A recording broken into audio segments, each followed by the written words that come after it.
Oke, ada berapa slide nih? Saya foto yang slide pertama. Oke, semuanya satu. Yuk, kameranya nyalakan semua. Senyum yang terbaik. 1, 2. Takutnya nggak ada yang masuk nanti. Oke, 2 kali ya kesempatannya. Ada 2 slide. 1, 2, 3. Oke, slide yang kedua. Slide yang kedua. Semoga masuk semua. Nggak ada yang kelewat. 1, 2, 3. Oke, kesempatan yang kedua. Saya hitung lagi. 1, 2, 3. Baik, udah saya rekam. Itu sebagai absen juga. Itu yang pakai iPhone, kalau bisa namanya diubah. Nanti saya nggak bingung. Karena saya belum, namanya itu belum di rename itu. iPhone siapa? Ada yang Pak. Oke. Ada yang join bareng nggak? Yang join bareng boleh komen. Misalkan Reza Arab itu sama siapa aja 3 orang? Arab.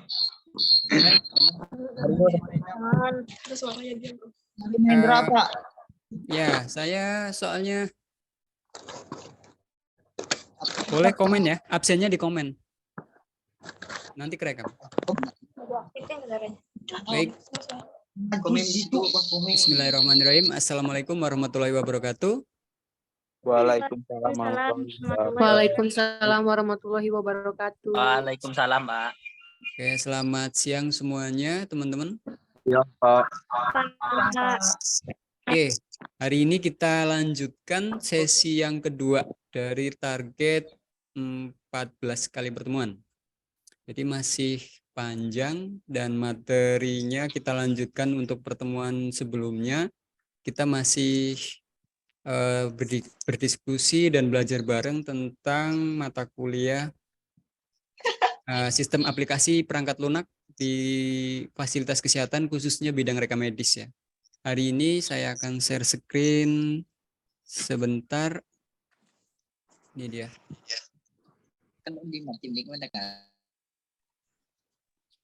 Ya. Kita kejar materi ya, karena kemarin saya berhalangan pas hari Senin.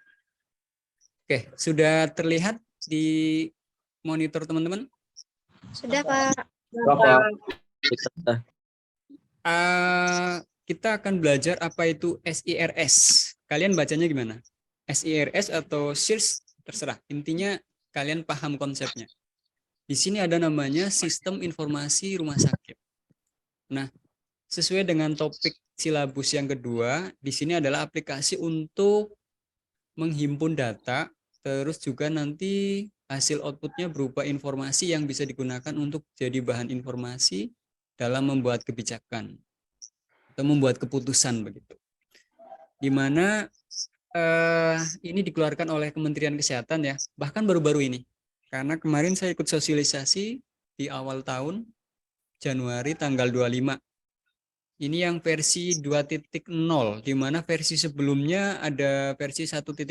Artinya gini teman-teman, aplikasi ini terus dikembangkan dan terus diupdate begitu. Setiap berapa kali Pak? Tidak tentu, tapi setidaknya setahun sekali.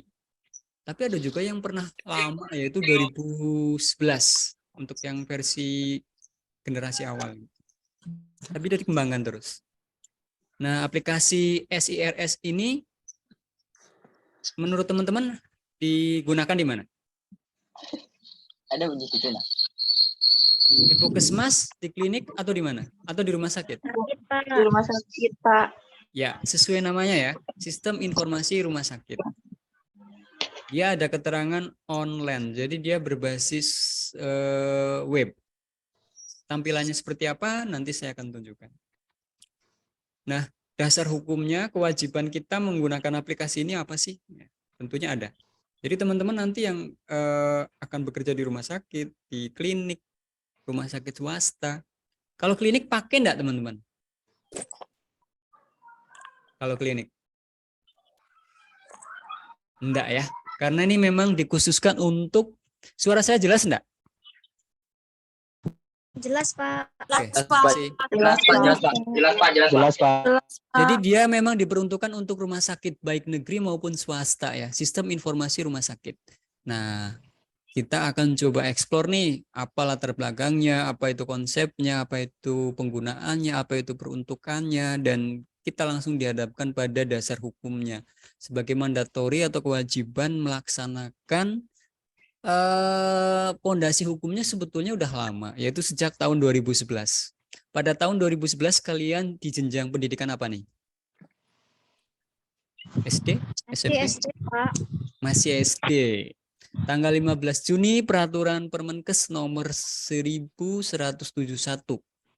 yang menjadi dasar tentang mandatori atau kewajiban menggunakan aplikasi ini setiap rumah sakit ya. Di mana bisa kita baca ini nomenklaturnya bahwa setiap rumah sakit wajib melaksanakan sistem informasi rumah sakit. Wajib. Garis bawahi teman-teman. Berarti mandatori kalau bahasa ininya ya, bahasa Inggrisnya. Kewajiban. Perintah gitu. Di sini sudah disebutkan rumah sakit. Baik di dalamnya termasuk rumah sakit swasta ya. Juga negeri gitu. SIRS, Sistem Informasi Rumah Sakit. Di sini disebutkan untuk apa sih? Yaitu suatu proses pengumpulan, pengolahan, dan penyajian. Udah ada gambaran teman-teman? Jadi setelah dikumpulkan, diolah dong. Setelah diolah dia apa? Dilaporkan. Laporannya dalam bentuk apa? Presentasi bisa, dalam bentuk visualisasi grafik, gambar, infografis. Kalian nanti kalau ketemu mata kuliah desain grafis akan saya ajarin tentang bikin infografis. Jadi infografis itu nanti membuat desain, tapi bukan sekedar desain, dia desain yang kekhususannya di bidang kesehatan. Misalkan menampilkan 10 penyakit terbanyak dalam 1 tahun di rumah sakit tempat Anda kerja. Itu apa aja? Kira-kira gambarannya gitu. Terus SIRS ini merupakan aplikasi sistem pelaporan ya. Karena tadi untuk penyajian. Di mana di dalamnya isinya meliputi pertama identitas rumah sakit, ketenagaan, jadi SDM, semua SDM dilaporkan, rekapitulasi kegiatan pelayanan. Rekapitulasi itu apa teman-teman? Ada yang tahu? Rekap. Ya, mungkin kita sering dengar kata-kata rekap. Apa rekap? Ya, mengumpulkan, menghimpun, ya, rangkaian ya, yang kemudian diolah, yang kemudian dilanjutkan dengan disajikan gitu. Rekapitulasi kegiatan pelayanan. Apa aja? Kalian pernah dengar layanan apa aja yang Anda tahu? Layanan jiwa, rumah sakit jiwa di Sintang, ada yang baru. Rumah sakit apa itu? RSJ. Yang baru soft launching kemarin di bulan Januari atau Februari ya. Baru-baru inilah ya. Ada yang pernah lihat rumah sakit jiwa di Sintang? Gedungnya di mana? Belum. Lihat, Pak. Tapi tahu loh, tahu lah ya. Rumah sakit lama, Pak. Di rumah sakit lama, Pak. Ya, pintar. Di rumah sakit lama itu, rumah sakit lama dijadikan rumah sakit jiwa. Jangan pernah berobat ke situ ya. Kalau berobat ke situ artinya apa? Kenapa senyum semua? Tapi kalau masuk boleh enggak, Pak? Boleh lah, kan masuk bisa jadi PKL di situ kan. Tapi kalau berobat ke situ artinya apa? Arima berobat di situ, Pak. Oke. Jadi nanti rekapitulasi pelayanan jiwa juga teman-teman andai kata kerja di rumah sakit dilaporkan. Kalau enggak ada gimana? Dilaporkan enggak? Layanan jiwa. Dilaporkan enggak?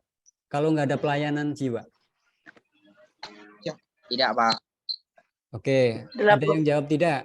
Ada yang jawab lain enggak? Tetap dilaporkan, Pak. Betul, Eni. Tetap dilaporkan. Ada atau tidak ada, kan tadi diwajibkan melaporkan. Nggak ada ya memang nggak ada, tapi tetap dilaporkan. Tapi yang dilaporkan apa? Ya 0, angkanya 0. Misalkan rumah sakit umum daerah Kabupaten Melawi kan tidak melayani kejiwaan nih. Jadi laporannya 0 dong, tapi wajib. Mandatori. Itu minimal rentangnya beda-beda sih. Ada yang bulanan, triwulan, semester, tahunan. Nanti kita lihat ya bentuknya seperti apa. Oke, itu yang C, pelayanan. Terus ini ada 68 slide ya. Nanti teman-teman bisa baca mandiri, tapi setidaknya saya uraikan yang penting-penting aja. Terus yang D itu adalah morbiditas. Ada yang tahu nggak? Data morbiditas itu apa? Kesakitan, Pak. Iya, terkait dengan data penyakit, data kesakitan gitu ya. Kata-kata ada imbuhan tas itu ya berkaitan dengan data penyakit. Poinnya gitu. Di sini dibedakan, yaitu rawat inap dan rawat jalan. Itu aja. Jadi kumpulan, kompilasi penyakit-penyakit yang dilayani di tempat Anda, di tempat kita kerja. Itu ya poinnya. Jadi ada berapa nih? A, B, C, D, E yang akan kita himpun di SIRS. Identitas atau profil, yang kedua SDM atau ketenagaan, yang ketiga kegiatan pelayanan dari IGD, dari radiologi, dari lab, dari rawat jalan, dari rawat inap, dari pemulasaran jenazah, dari fisioterapi, dari operasi, dari kebidanan, dari anak dan sebagainya. Tergantung, kejiwaan termasuk tadi. Tergantung tempat kita melayanin apa. Cuman ada juga pelayanan yang ada atau tidak wajib dilaporkan. Poin kedua, ini ya, tadi udah saya singgung ya. Sifatnya apa tadi? Mandatory, wajib.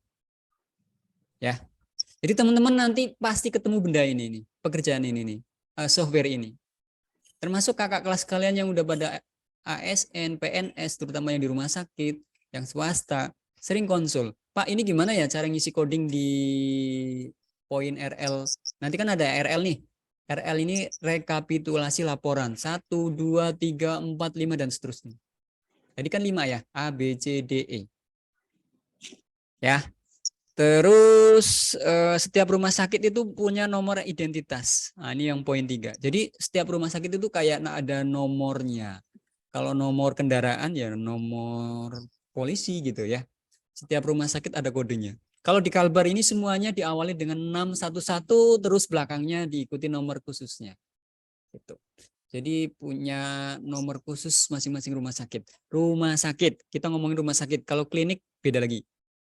Puskesmas beda lagi. Lanjut, formulir yang ada di SIRS itu ada 5, teman-teman. Yaitu ada 5. Perlu diingat dalam ingatan kalian. Ada 5, yaitu RL1, RL2, RL3, RL4, RL5. Walaupun 5, turunannya nanti beranak pinak. Terutama di data penyakit. Jadi ICD, oh ya, kalian udah belajar coding sampai bab berapa? Baru yang awal-awal ya sih Pak. Kayak sampai Dagger dan Asteris itu ya Pak. Siap. Ngomongin penyakit apa? Penyakit Ada respirasi, Dan biasanya Pak. skeletal Pak.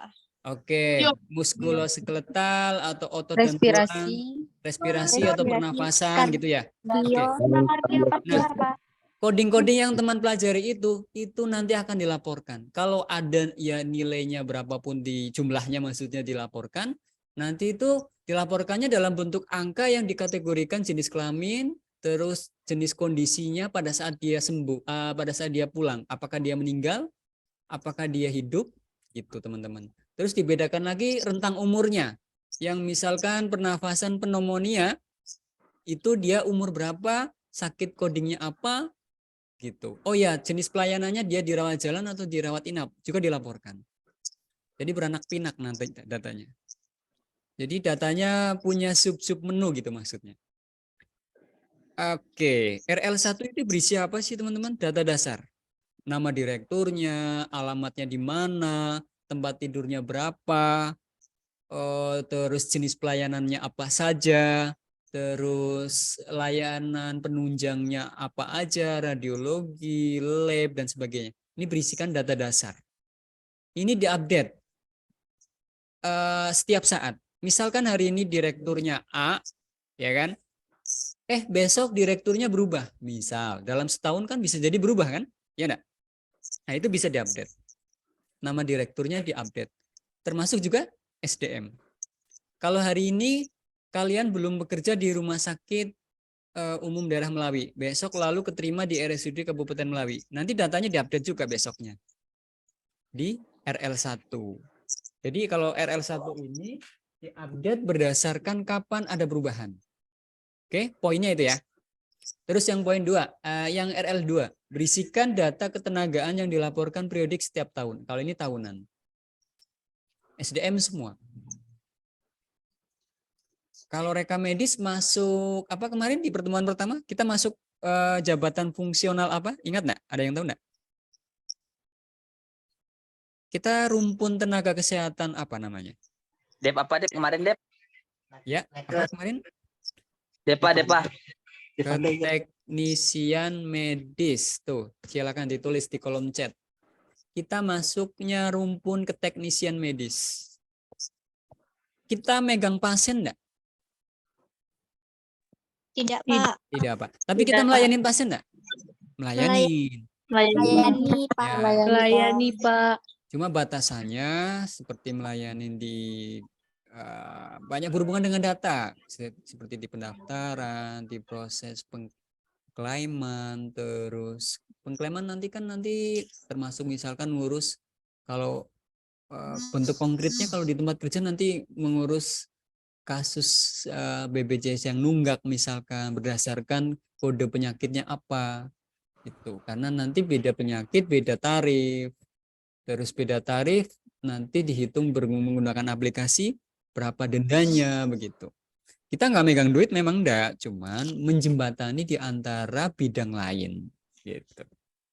Berbasis aplikasi. Jadi orang-orang rekam medis nanti itu sangat banyak beririsan dengan sistem informasi, banyak beririsan dengan software di fasilitas kesehatan. Maka mata kuliah yang kita pelajari dalam 1 semester ini akan banyak bertemu dengan aplikasi di fasilitas kesehatan yang berinteraksi, ya maksudnya yang berkaitan dengan rekam medis gitu ya. Terus yang RL3 itu berisikan kegiatan, tadi udah disinggung ya. Pelayanan-pelayanan yang ada di tempat rumah sakit kita bekerja. Nah, RL4 berisikan data morbiditas penyakit dan juga sebetulnya selain morbiditas, mortalitas. Pertanyaannya apa itu mortalitas?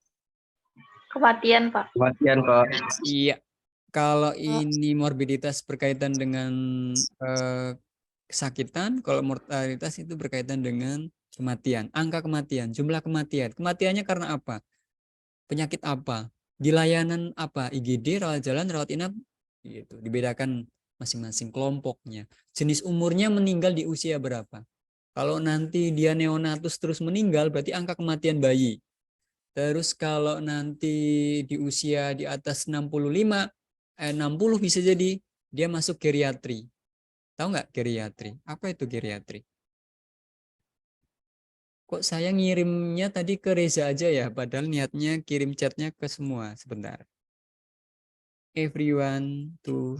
Nah itu di kolom chat ke teknisian medis, terus geriatri itu apa? Ada yang tahu nggak geriatri? Ini program nasional loh. Pasien usia lanjut ya. Boleh ditulis. Ini sifatnya pemahaman-pemahaman yang geriatri. Terus kalau neonatus apa? Ada nggak yang tahu neonatus? Neonatus itu apa? Bayi baru lahir. Disebut bayi baru lahir itu usia berapa teman-teman? 0 sampai 28 hari. 0 sampai 28 hari, Pak. Pinter. Di ICD ada ya. Bu Aida udah ngajarin ya. 0 sampai 28 hari. Berarti kalau udah 29 hari itu neonatus atau anak? Atau Anak, bayi? Pak. Bayi, Pak. Anak bayi, Pak. Bayi. Anak. Ya, WHO menetapkan 0 sampai 28 hari. Oke ya. Iya, Pak. Kalau pasien lahir di tempat lain, di rumah sakit lain, usia 21 hari. Terus di pendaftaran teman-teman akan didaftarkan kemana? Ke poli. Ke poli neonatus atau ke poli anak. Ya, paham ya? Konteksnya begitu. Paham, Jadi Pak. validasi data itu tentunya didukung dengan wawasan teman-teman. Lanjut ke RL5. RL5 ini sama kayak yang RL4, cuma bedanya adalah Enggak gitu doang. Enggak. Maksudnya tuh Dia pembimbingnya tuh. ada ya 10 besar penyakit, terus dia difokuskan hanya kriteria tertentu. Contohnya jumlah kunjungan, terus data 10 penyakit terbanyak, baik rawat jalan, rawat inap gitu ya. Oke, lanjut. Nah, ini tampilannya teman-teman. Ada perubahan berkenaan dengan SIRS yang terus diupdate berkala. Mulai 30 Januari 2023 tahun ini beralih ke yang ini dia. Tampilannya lebih intuitif ya, menarik yang aplikasi baru. Kalau yang lama bentuknya sama-sama hijau sih, nuansanya cuman kaku dia. Gitu. itu jauh kan? Kalian suka yang mana? Yang kiri atau yang kanan? Tampilannya? Belum bisa bedakan, Pak, karena saya belum pakai. Oke, kita masuk ke dalam. Nah, ini ketentuan-ketentuannya, penginputannya terhitung tahun ini menggunakan versi baru, yaitu terhitung 30 Januari 2023. Terus fungsinya sama. Nggak ada bedanya sih, intinya sama. Cuman tampilannya aja yang beda. Ada beberapa sih yang baru, terutama di berapa kelompok pengumpulan datanya ya.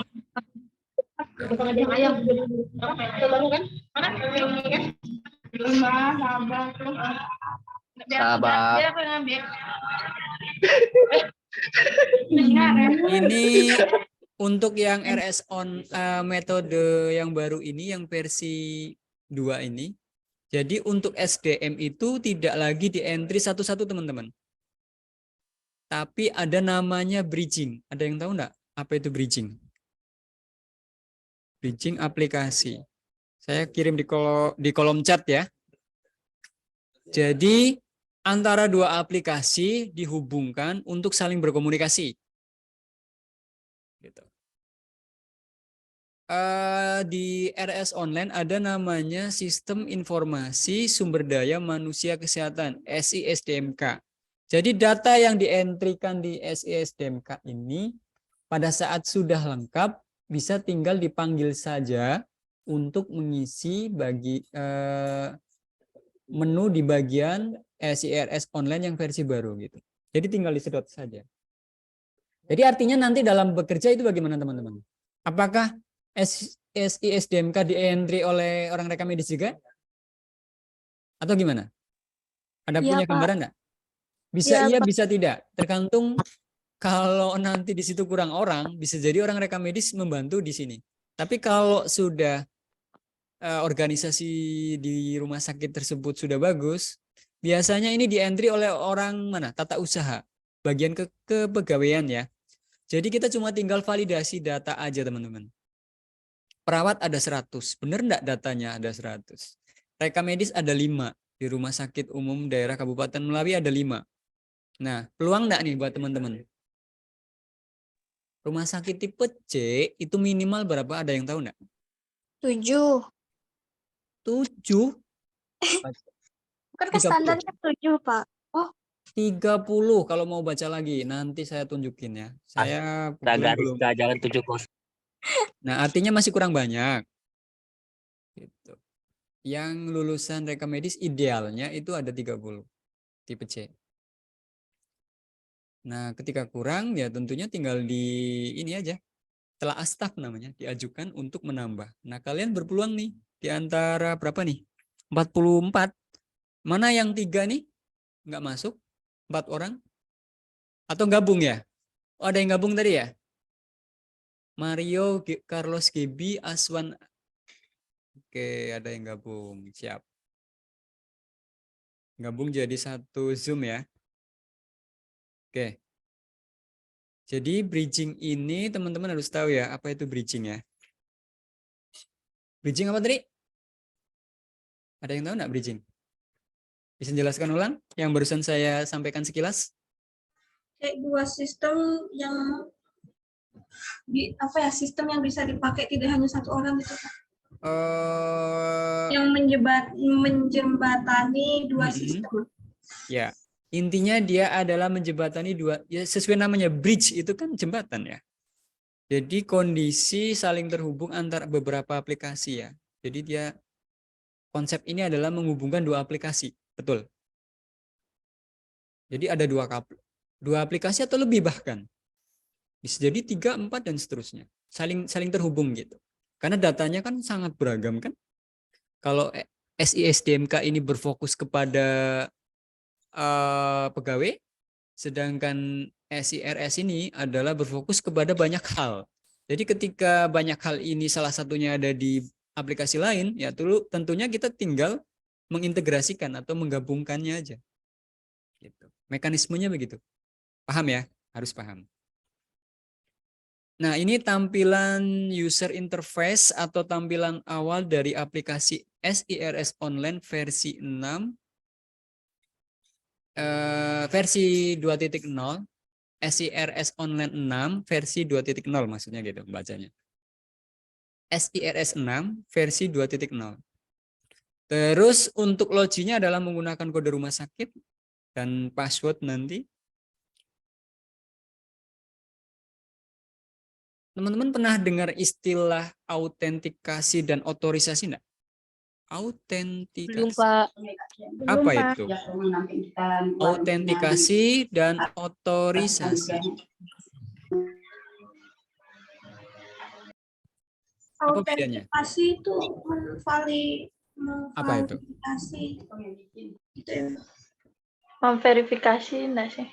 Ya. Pokoknya tentang tangan. Ya, autentik. Jadi hanya siapa nih yang ngomong barusan? Ini Pak. Eni. Jadi hanya akunnya Eni saja yang bisa login pakai email eni123@gmail.com. Nah, itu autentikasi.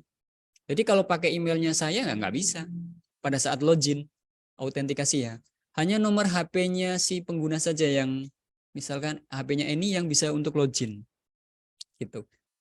Itu autentikasi. Jadi untuk memvalidasi by system sedari awal dia masuk. Begitu juga di aplikasi yang semuanya perlu login ya. Login user. Nah, itu namanya autentikasi. Terus apa bedanya dengan otorisasi?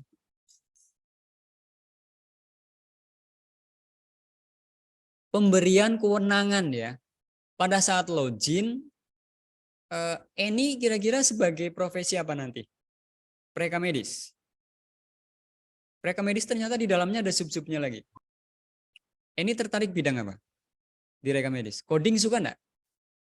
Atau teman yang lain? Ada yang mau speak up? Halo? Saya lebih suka di itu Pak, di pendaftaran.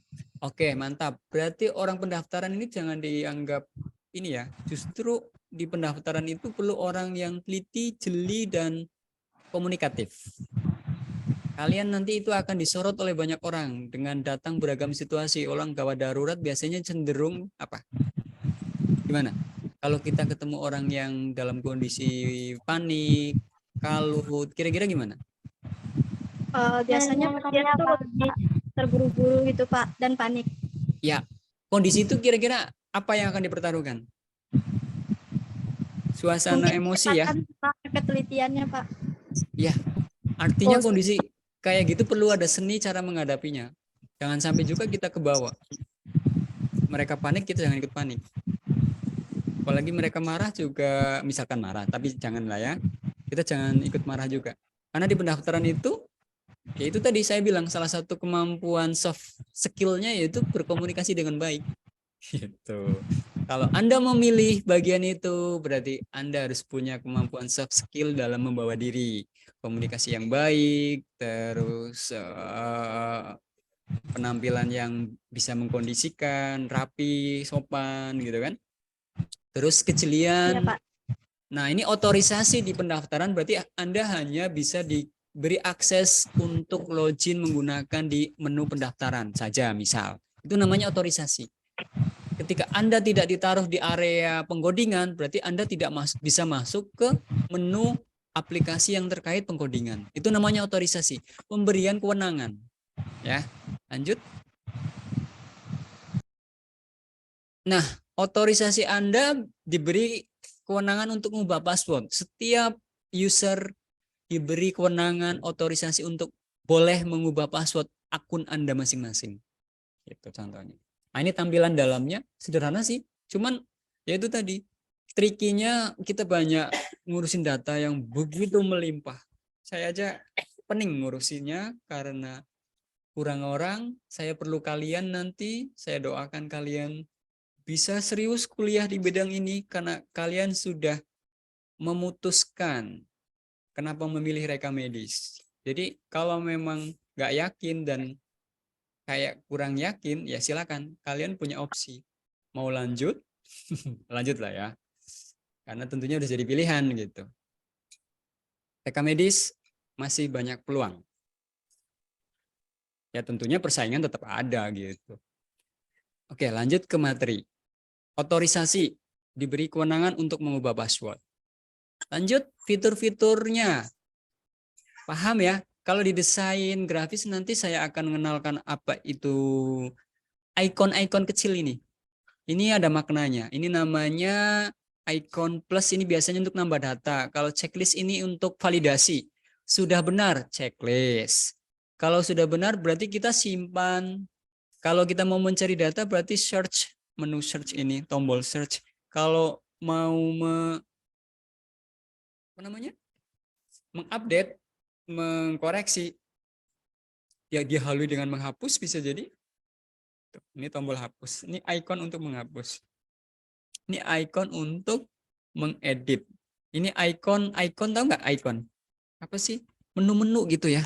Kalau di HP saya yakin teman-teman kalian udah paham lah. Icon logo PUBG, icon Instagram, icon, kan banyak tuh sub-sub menu icon yang ada di aplikasi yang sering kita tiap hari kita pakai ya.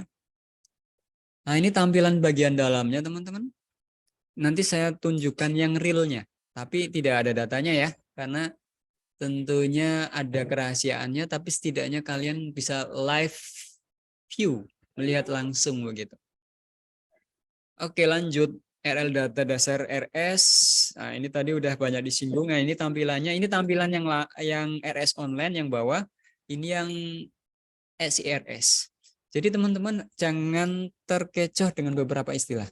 Ada SIRS online. Yang pertama, saya chat di kolom ya, teman-teman boleh tulis tangan. Jadi jangan hanya sekedar Zoom terus nggak nyimak, nggak ada bahan. Materi udah saya bagi di grup, terus ada RS online. Yang perlu diketahui, SIS online tadi lebih banyak ke laporan, pelayanan, sedangkan RS online ini lebih ke kayak manajemennya begitu. Informasi-informasi yang sifatnya umum. Kalau yang RS online ini lebih ke pelayanan spesifiknya. Jadi hasil outputnya gitu. Itu SIRS online. SIRS online sama RS online. Kalau RS online ini kayak data-data jumlah tempat tidur, terus jenis layanan, terus jumlah bangsal gitu. Jadi kayak apa ya, data awal gitulah. Kalau SIRS ini hasilnya gitu. Lanjut. RL, apa itu RL tadi? Ada yang ingat nggak RL? Rekapitulasi. Apa tadi singkatan? Rekapitulasi laporan. Rekapitulasi laporan. Ya, oke ya, diingat ya. Jangan sampai bingung nanti ditanya apa itu RL. Rekapitulasi laporan. Ada RL1, RL2, RL3, RL4, RL5. Di setiap RL ada subnya lagi nanti. Ada anakannya gitu. Nah, ini tampilannya untuk RL2 untuk indikator pelayanan rumah sakit. Di sini ada, saya geser dulu, kepala Bapak nutupin. Di sini ada BOR. Ada yang tahu nggak BOR? Di sini ada loss. Ini statistik kesehatan. Statistik kesehatan. Di sini ada TOI. Nanti di semester 4 atau berapa ya? Kalau nggak salah. Dulu saya pernah ngajar mata kuliah ini, cuman sekarang saya lebih banyak di aplikasi dan di coding. Ini mungkin nanti ketemu beliau sama Pak Wagiran atau Pak Adit atau Bu Aida. Di sini ada NDR, di sini ada GDR, di sini ada rata-rata kunjungan. BOR. Ada yang pernah tahu apa itu BOR? BOR. Bed Occupation. Aja Pak. apa itu? Bed occupation rate. Occupancy rate. Ya. Intinya dia isinya data ya dalam satuan persentase penggunaan tempat tidur. Misalkan di tempat Anda kerja ada 100 tempat tidur. Oke. Hari itu 100 tempat tidurnya itu terisi semua oleh pasien. Artinya bornya berapa? Bornya ya 100% karena kepakai semua. Saya tanya lagi. Kalau di tempat Anda kerja ada 100 tempat tidur tersedia nih. Tapi yang terisi cuma 60 pasien. Berarti persentasenya berapa? 60%. Pak. Betul, gitu ya. 60% Baik, bor. Pak. Jadi keterisian gitu. Terus loss. Loss ini sebetulnya nama panjangnya AFLOS. Tahu nggak AFLOS? Average? Rata-rata, Pak. Yes, average itu rata-rata. Ada di menu-menu Excel biasanya. Average. Iya, Pak. Udah ada mata kuliah ini ya? Tahu ya? Belum, Pak. Cuman pas Oke. PKL ada diajarin, Pak. Ya, nggak apa-apa. Kalau sudah pernah dengar syukur, kalaupun baru dengar jadi harus tahu. Oh, ada kayak gitu ya, Pak? Iya. Average length of stay. Jadi lama-lama rata-rata lama pasien dirawat. Kalian, teman-teman semuanya pernah berobat rawat inap? Belum, Pak. Belum. Berarti sehat selalu ya? Sehat selalu, Pak. Alhamdulillah. Saudara kalian pernah ada yang dirawat? Orang dekat kalian? Berapa hari lamanya? Berapa hari lama dirawat? 15 hari. Kemarin 3 hari Pak. 3 Yang pas kena hari. COVID. Oke ya, Ya. perhatikan di kolom chat tuh. Saya sambil Baik, ngetiknya di Pak. kolom chat. 3 hari 1 pasien, ada yang 9 hari 1 pasien, ada yang cuma 1 hari langsung balik. Kalau 1 hari langsung balik ada berapa kemungkinan penyebabnya? Dirujuk, pulang paksa, apalagi meninggal, ya, baru masuk langsung balik, sudah dirawat di Bangsal lalu balik dia, pulang maksudnya. Nah, semua pasien yang tadi ada yang 3 hari, 9 hari, 10 hari dan sebagainya dalam 1 tahun itu dijumlah semua lalu dibagi jumlah pasien yang keluar baik yang hidup maupun mati gitu ya. Nanti perbandingannya begitu. Jadi lama-lama rata-rata lama pasien dirawat dalam periode tertentu misalkan setahun itu berapa hari? Itu namanya AFLOS atau loss atau length of stay. Terus saya nggak mau menjelaskan banyak, ini mata kuliah lain, tapi setidaknya karena ngomongin dengan pelaporan, teman-teman harus tahu apa itu loss gitu. Terus yang Baik, ketiga, Pak. TOI, turn of interval. Wow. Ada yang bisa menerjemahkan? Turn of interval. Sebuah tempat tidur, misalkan dari 100 tempat tidur yang ada di rumah sakit tersebut, setiap satu tempat tidurnya itu terisinya jarak antara kosong dan isi itu berapa hari? Misalkan satu tempat tidur A, hari ini kosong, oke? Besok kosong, oke? Besok apa Jumat? Jumat kosong, hari ini Kamis kosong, nggak diisi, nggak ada pasien. Besok hari Jumat nggak ada pasien, berarti kosong lagi. Hari Sabtu kosong lagi. Hari Minggu terisi oleh pasien. Berarti satu tempat tidur tersebut TOI-nya berapa hari? Kosongnya. Kamis kosong. Jumat kosong. Sabtu kosong. Minggu isi. 3 hari Pak. Nah iya. 3 Satu tempat tidur itu mengalami kekosongan 3 hari. Itu namanya turn of interval. Nah itu kumulatif tuh nanti dalam setahun. Semua tempat tidur yang ada di rumah sakit kita itu rata-rata kekosongannya berapa hari? Itu namanya turn of interval. Oke. Terus yang selanjutnya BTO. Bed turnover Pak. Yes, bed turnover. Bed tulisannya gimana? Bed turn. BED Mm-mm. URN URN And OVER. over. OVR. Apa itu bed? Perputaran tempat tidur, Pak. Mm-mm. Bed itu tempat tidur. Kalau bed turnover berarti satu tempat tidur yang kita miliki dari semuanya itu berapa kali setiap tempat tidur yang kita miliki dipakai. Makanya nanti satuannya kali. Dalam setahun setiap tempat tidur yang kita miliki itu dipakai 30 kali oleh banyak pasien gitu kan artinya. Nah, itu bed turnover. Terus yang selanjutnya NDR.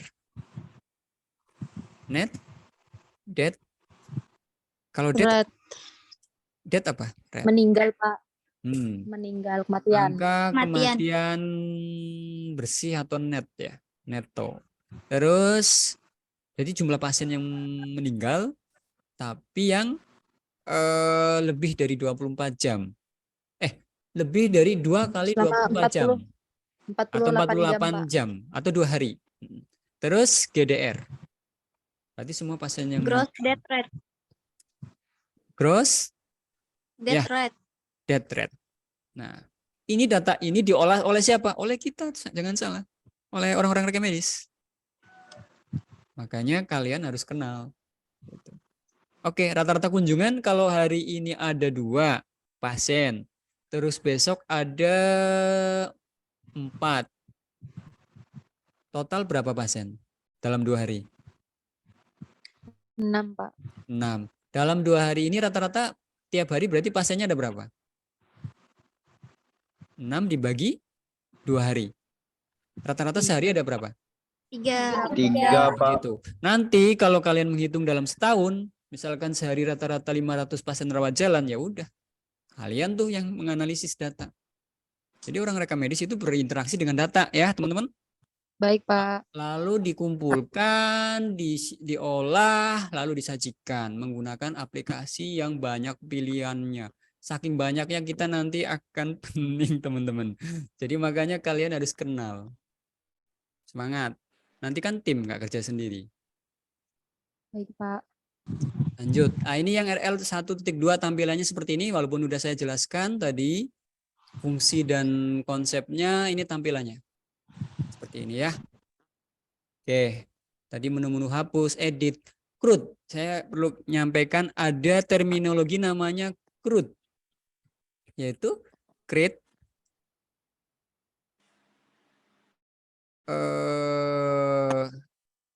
saya jadi lupa. CRUD itu create rate-nya AR-nya apa ya? Kok saya lupa ya? Bentar, saya CRUD. Itu singkatan dari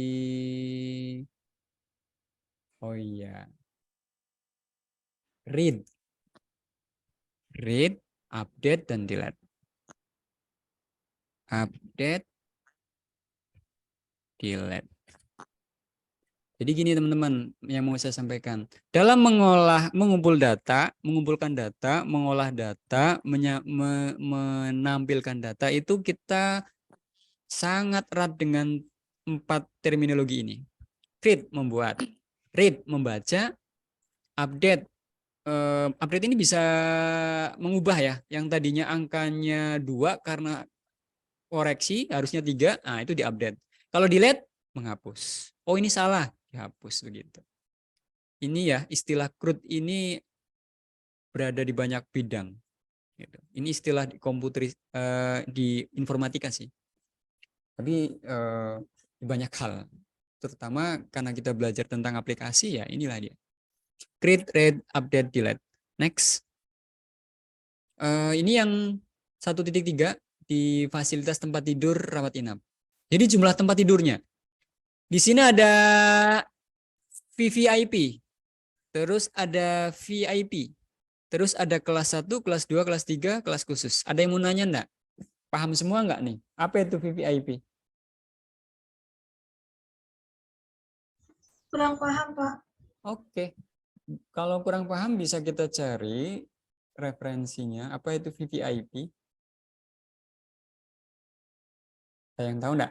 Very, very, very gitu ya bahasa Inggrisnya. Ada yang bahasa Inggrisnya bagus enggak? Very, very important person.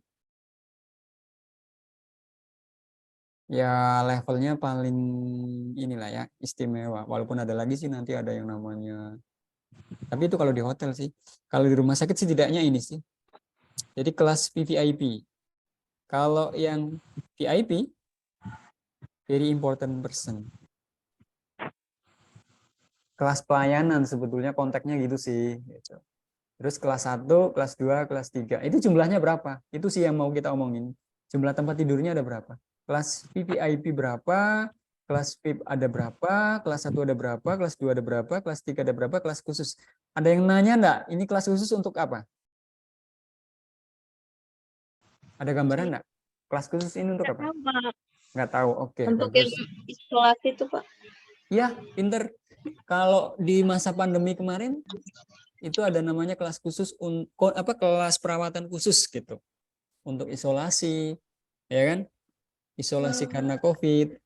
Terus khusus untuk kejiwaan bisa jadi, ada juga kan rumah sakit umum tapi juga melayani layanan khusus kejiwaan misal gitu. Nah, ini jenis pelayanannya yang sebelah kiri ini, yang saya gerakan kursornya. Oke. Nah, ini jumlah tempat tidurnya teman-teman harus tahu nih. Oke. Lanjut. Fasilitas tempat tidur rawat inap. Ini sama tadi lanjutannya. Lanjut aja. Terus ini ketenagaan. SDM-nya ini diambil dari bridging dengan RS online. Ya. Tadi udah disinggung apa itu bridging, apa itu bedanya RS online dan SIRS online. Nah, ini dia. Jadi walaupun RL3 judulnya cuma 1, tapi ternyata anaknya banyak banget ya. Ada berapa ini teman-teman? Bisa ngitung enggak? 15, Pak. Hitungannya pintar, cepat. 15 ya. Iya, kan ada angka urut belakangnya ya, subnya ya. 15 kah? Itu 13-nya ada yang double. Oh iya, 16, Pak. Kelas. Ya, 13A, 13B. Ya. Mana yang mau kalian tanyakan? Ada yang enggak paham enggak? Kesehatan jiwa. Ini semua dilaporkan ya. Ada atau tidak ada tadi di awal saya tekankan mandatory. Berarti kalau enggak ada laporannya 0. Jumlah layanannya 0 gitu maksudnya. Kalau ada ya laporkan jumlahnya berapapun. Perinatologi tahu enggak apa itu perinatologi? Perinatal. Iya, apa? Terkait apa? Ruang perawatan bayi, Pak. Biasanya baru lahir gitu tuh, Pak. Bayi baru lahir dan seputarnya ya. Bisa Ya, lahir di Pak. tempat Anda bekerja atau rumah sakit lain yang kemudian dirujuk ke tempat kita. Lanjut, ada yang lainnya? Oh ya, rehabilitasi medik paham enggak? Ini apa sih? Biasanya untuk itu, Pak, pemulihan kayak orang yang lumpuh gitu, Pak. Oke, benar. Rehabilitasi medik ini salah satunya yang seperti Rizkawati bilang tadi itu. Sebetulnya kalau yang lumpuh itu sebabnya karena apa? Karena penyakit atau karena kecederaan? Bisa keduanya ya? Biasanya, Pak, ya. Atau salah satunya. Kalau penyakit contohnya apa? Kena stroke. Pasien pasca stroke, dia Biasanya akan stroke juga ada. betul. Pasca stroke lalu dia perlu pelayanan khusus untuk rehabilitasi medik. Yaitu di dalamnya nanti ada fisioterapi, ada okupasi terapi, ada telewicara. Jadi ini sebetulnya di dalamnya banyak lagi nih, nanti kita lihat. Jadi ini setiap menu-menu ini ternyata berkembang turunannya. Oke, ini yang rawat inap. Kalau yang rawat inap ini yang dilaporkan adalah jumlah pasiennya ya. Jenis pelayanan penyakit dalam, anak, obstetri, gigi, mulut, perinatologi. Tapi dia dipisahkan dalam beberapa kelompok. Pasien awal tahun jumlahnya ada berapa untuk penyakit dalam misalkan. Terus yang masuk ada berapa. Nah, ini kumulatif sih. Nanti kalau kumulatif awal tahun, paham nggak teman-teman?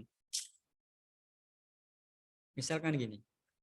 Di tanggal 31 Desember 2022, ya kan? Di jam 23.59 itu ada pasien yang sedang dirawat sebanyak 50 misal. Lalu beralih jadi tanggal 1 Januari 2023. Pasiennya juga masih 50. Ini bahasanya apa? Ini pasien awal tahun, teman-teman. Ya. Jadi ini pasien enaknya gimana nyebutnya? Sisa atau gimana? Boleh lah ya nyebutnya sisa ya. Sisa pelayanan di akhir tahun sebelumnya. Paham nggak? Ini paham. Paham ya? Paham, Pak. Jadi Paham, Pak. pasien peralihan tanggal ya. Di akhir tahun ada 50 pasien tadi kan, di jam 23.59. Teng masih 50 nih. Lalu di awal tahun jam 00 masih juga 50 pasien. Nah, ini namanya pasien awal, teman-teman. Pasien awal tahun yang pelayanan apa? Penyakit dalam saja, anak saja, gigi dan mulut saja dan sebagainya. Ini namanya pasien awal tahun. Oke ya, mungkin ini saya jelaskan satu aja. Kalau ini tadi nih, pasien yang meninggal kurang dari 48 jam. Kurang gimana logonya? 48 jam. 48 jam itu berapa hari, teman-teman? 2 hari, Pak. Oke. Kalau kurang dari 48 jam berarti berapa hari? Ya, kurang dari 2 Hari hari. lebih. Ya. Nah, untuk apa namanya tadi? Ketepatan menghitung berapa jam itu bagaimana, teman-teman? Apakah menghitung manual atau pakai SIMERES? Pakai aplikasi. Makanya setiap Rizkawati daftarin pasien di loket itu akan kesimpan tuh. Pasien daftar tadi jam 8 pagi. Pasien daftar barusan jam 2 siang. Itu akan jadi parameter menghitung ini. Baru masuk terus meninggal, ada nggak pasien kayak gitu? Ada. Ada sih Pak, biasanya. Pernah waktu itu Pak, pas PKL menangani kayak gitu. PKL di mana kamu? Di Sanggau Pak. Di rumah sakit kah? Iya, Di IGD? di rawat inap Pak kemarin. Oke. Ya, bagus itu kalau sampai penempatannya di rawat inap, di pendaftaran rawat inap maksudnya. Ya. Ya, situasi yang beragam di lapangan itu yang perlu kita pahami ya. Bisnis prosesnya, kondisi-kondisinya, terus data-datanya, terus pola-polanya. Nah, orang-orang rekam medis menguasai bidang itu. Ya, teman-teman ya. Kita penguasa data. Nanti kalau kalian dari D3 lanjut ke D4 ataupun ke S1, ada namanya mata kuliah data science. Kayaknya nggak tahu nih semester silabus sekarang, kalau ada mata kuliah data science, saya bisa ngajar sih. Kebetulan saya belajar mata kuliah itu. Siapa tahu ketemu saya nanti. Data science, jadi dia mengolah data. Data science itu kompleks loh teman-teman. Di dalamnya ada ilmu komputer, ya kan?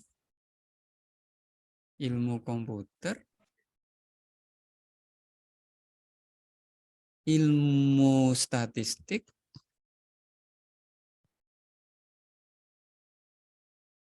spesialis bidangnya apa, atau sektornya atau domainnya. Misalkan kita domainnya apa? Bidang apa kita? Berarti data yang diolah data misalkan kesehatan. Ya. Jadi dia ilmu gabungan namanya data science. Oh, manajemennya juga ada, Ding. Manajemen. Karena dia kan akan memahami apa namanya? Bisnis proses, bisnis proses. Bisnis proses di rumah sakit apa contohnya? Pendaftaran menggunakan BPJS, pendaftaran secara umum, pendaftaran secara asuransi, gitu, beragam. Beda cara bayar, beda alur dong, ya enggak? Iya Itu Pak. namanya bisnis proses. Ya, Pak. Cara manajemennya beda-beda. Nah, kalian yang saat ini baru semester 2 dan sedang mempelajari tentang pengenalan aplikasi perangkat lunak di fasilitas kesehatan khususnya bidang rekam medis, ini yang saya coba kenalkan, teman-teman. Fokusnya sektor data, data kesehatan. Ya, lanjut. Rawat inap 3.1 masih sama tadi ya, ini lanjutannya. Next aja. Kita sampai jam berapa ya? Saya sebetulnya udah haus nih. Ah, ini yang 3.2, rawat darurat IGD. Sesuai namanya ya. Oh ya, apa bedanya gawat dan darurat kemarin?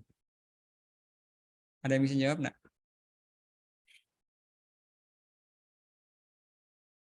Ayo Rizka. Salah, nggak apa-apa Rizka. Apa itu gawat? Apa itu darurat? Ayo speak up, open mic. Pakai 2 suku kata aja. Apa itu gawat? Mungkin yang bisa ada kemungkinan untuk diselamatkan gitu Pak. Kalau yang darurat mungkin penanganannya lebih eh, daripada yang gawat gitu Pak. Nggak kebalik ya? Mungkin kan Kebalik nggak teman-teman? Agak benar tapi kurang tepat. Kalau gawat itu mempertaruhkan nyawa 50-50. Gawat. berarti darurat gitu ya Yes. Kalau darurat, bisa diselamatkan. kamu sakit gigi, terus harus segera dapat pelayanan karena bengkak banget gitu kan, harus segera tuh sebetulnya. Tapi nggak terlalu membahayakan daripada orang yang habis jatuh dari motor, kepalanya pecah. Itu yang gawat itu. Oh, 2 kondisi itu bisa dipahami ya teman-teman ya. bisa Pak. Bisa, Pak. Ya, kalau gawat itu mempertaruhkan nyawa. Jadi dia skala prioritasnya lebih tinggi dong, harus segera dilayanin daripada yang cuma giginya bengkak. Ya darurat juga sih, kalau nggak dilayanin juga dia perlu pelayanan kan, pengobatan maksudnya gitu. Ada nggak orang sakit gigi langsung mati? Belum ada, Pak. Kalau secara ilmu penyakitnya, kalau sifatnya dia cuman gingivitis, terus pulpitis, terus pokoknya penyakit-penyakit gigi yang sifatnya memang darurat, tapi dia bukan gawat gitu. Tidak nyangkut ini apa namanya sih? Nyawa gitulah ya. Beda dengan orang yang kepalanya habis benturan dengan benda keras, mungkin jatuh, kecelakaan, tabrakan dan sebagainya yang harus dapat pertolongan karena kondisinya emergensi dan harus segera dapat pertolongan. Itu poinnya. Paham ya? Beda gawat darurat. Lanjut. Kenapa saya nyampaikan begitu? Karena nanti kalian akan berinteraksi dengan data. Ini pasien gawat atau darurat. Sama-sama masuk IGD, tapi ternyata skala prioritasnya beda-beda teman-teman. Bahkan ada 5 sebetulnya, seperti yang saya sampaikan di pertemuan pertama. Warna apa aja? Warna hijau, kuning, merah, merah, hitam. hitam. 4 ya, bukan 5. 4. Lanjut. Ini masih rawat darurat, lanjutannya tadi nggak usah. Oh iya, rawat darurat ternyata beda-beda itu. Ada yang rawat darurat bedah, non bedah, kebidanan. Tadi apa? Gigi dan mulut ya. Terus pelayanan rawat darurat IGD ya maksudnya. Terus anak. Kan yang darurat tidak hanya orang dewasa, artinya anak juga ada kan. Anak habis tenggelam, tapi sempat ketolong. Tapi kondisinya tak sadarkan diri. Itu gawat atau darurat? Gawat Pak. Iya, Pak. ya segera lah ya. Dia perlu life support atau dukungan apa namanya? Life support apa ya bahasa Indonesianya? Dukungan pertolongan segera untuk nyawanya. Oke, lanjut. Nah, ini gigi dan mulut ya. Gigi dan mulut berarti ada yang pernah ke poli gigi? Ada yang pernah cabut gigi enggak? Belum pernah sih Pak. Ada, Pak. Ada. Oke, Ada, Pak. artinya ada yang pernah, ada yang tidak. Jenis-jenisnya nanti teman-teman harus tahu. Ada yang pengobatan pulpa. Pulpa itu apa sih?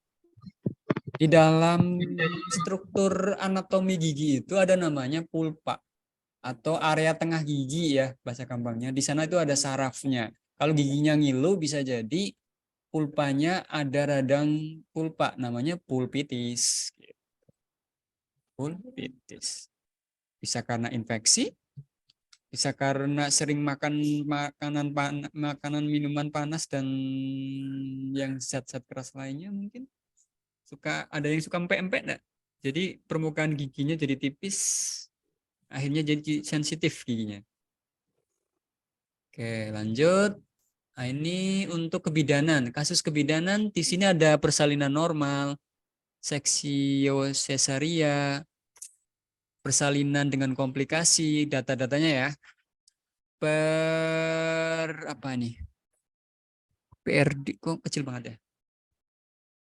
Oh, perdarahan sebelum persalinan, perdarahan sesudah persalinan, sebelum SPL.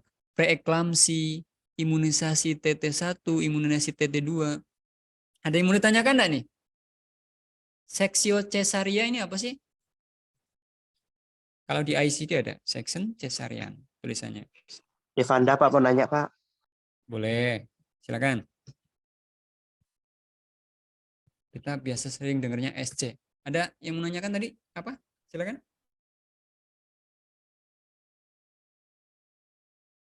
SC ya. Ada yang dilahirkan secara SC enggak teman-teman? Ada riwayat itu? Kalian, di antara kalian. Kan generasi Z nih. Itu operasi sesar gitu ya kakak?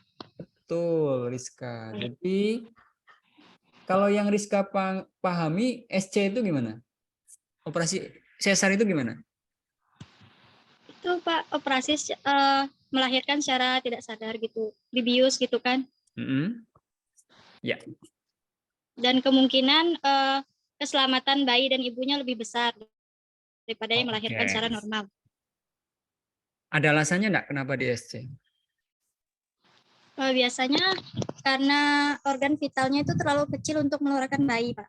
Oke, ada namanya nanti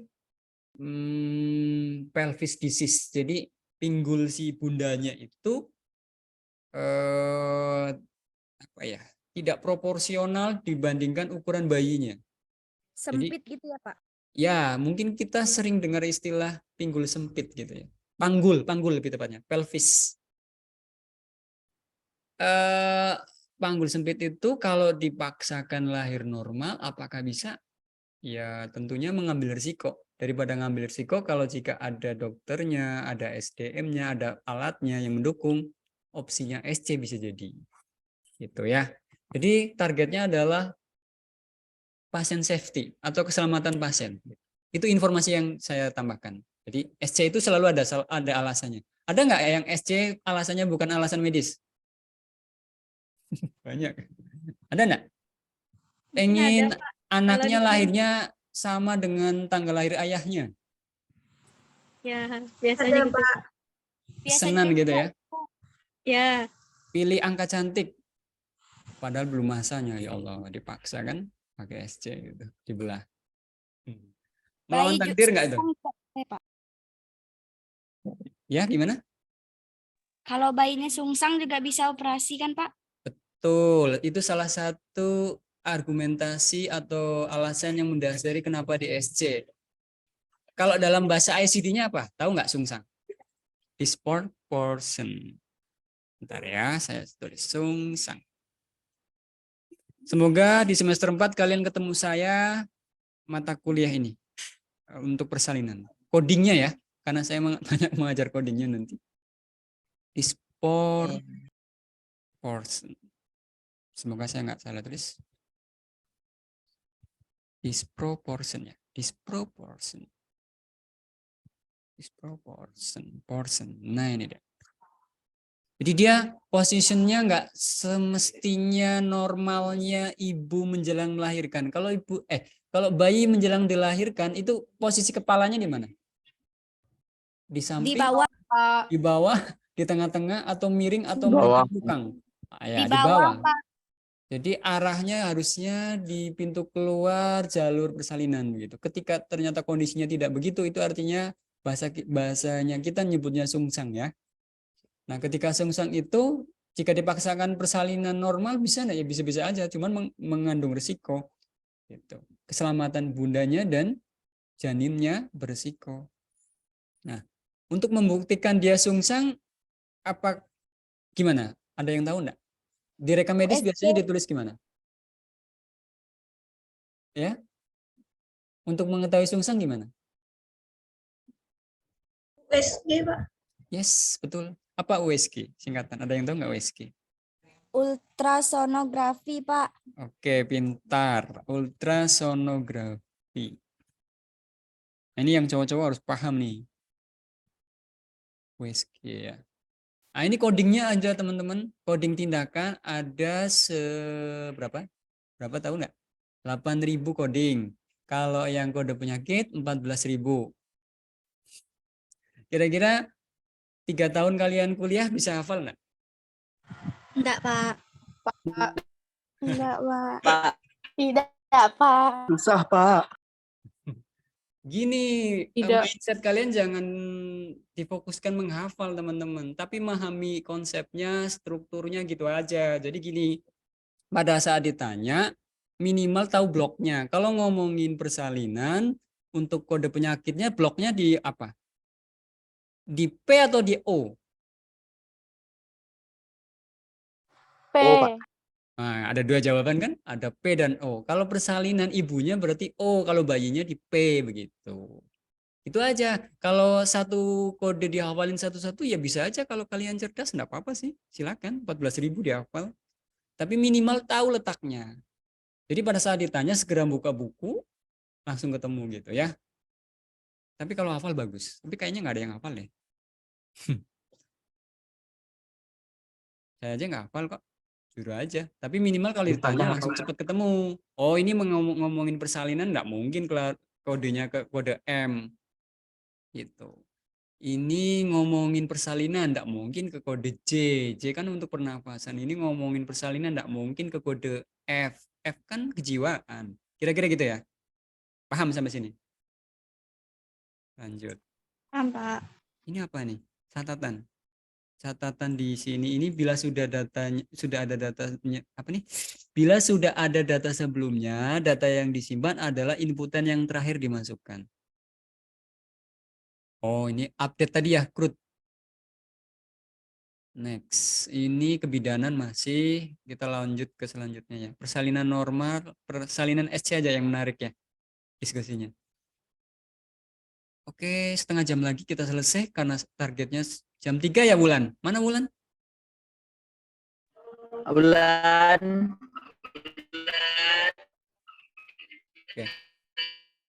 Oke, untuk perinatologi berarti ngomongin bayi tadi ya, betul. Kalau bayi normal berat badannya berapa? WHO. Ketentuan WHO, berat badan bayi normal berapa? 2,9 kilo on, Pak. Di sini bisa kalian lihat, teman-teman. Kemenkes acuannya WHO. Ternyata berapa? Ayo baca slide. 2.500 gram. 500 gram. Betul. Kalian dulu pas lahir sempat tanya bundanya enggak? Berat badannya, berat lahirnya berapa? 3,9. Pak. 4,1, Pak. Ya, artinya beragam ya. Insya Allah normal semua kan? Generasi Z harusnya sehat-sehat. Oke. Tapi kalau terlalu berat beresiko enggak? Beresiko, Pak.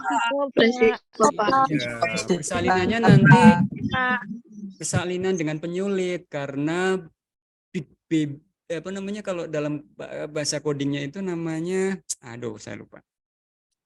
Pokoknya ukuran bayi terlalu overweight gitu. Jadi mungkin usianya terlalu lampau gitu.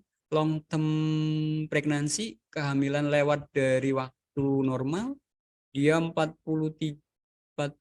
aja udah normal ya. Normalnya berapa? 42 minggu ya. 38 sampai 40.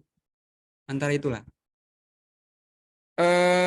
Nah, ini dampaknya adalah nanti terhadap berat bayi yang terlalu berat. Jadi terlalu berat juga nggak bagus, terlalu rendah juga bagus. Cuman WHO menggunakan data yang kemudian Kemenkes juga ngikutin. Berarti kalau yang ini gimana nih bacanya? Lebih dari sama dengan 2.500 gram. Ini artinya normal. Terus yang kedua, kurang dari 2.500 gram. Kalau berat bayinya adalah 2.500 gram persis, itu normal atau tidak? Normal, Pak. Karena di sini keterangannya adalah lebih dari sama dengan, berarti sama dengan termasuk 2.500 ya. Tapi Iya, kalau berat bayinya adalah di rekam medis kalian baca adalah 2049 gram. Normal atau tidak normal? Dia normal, Pak.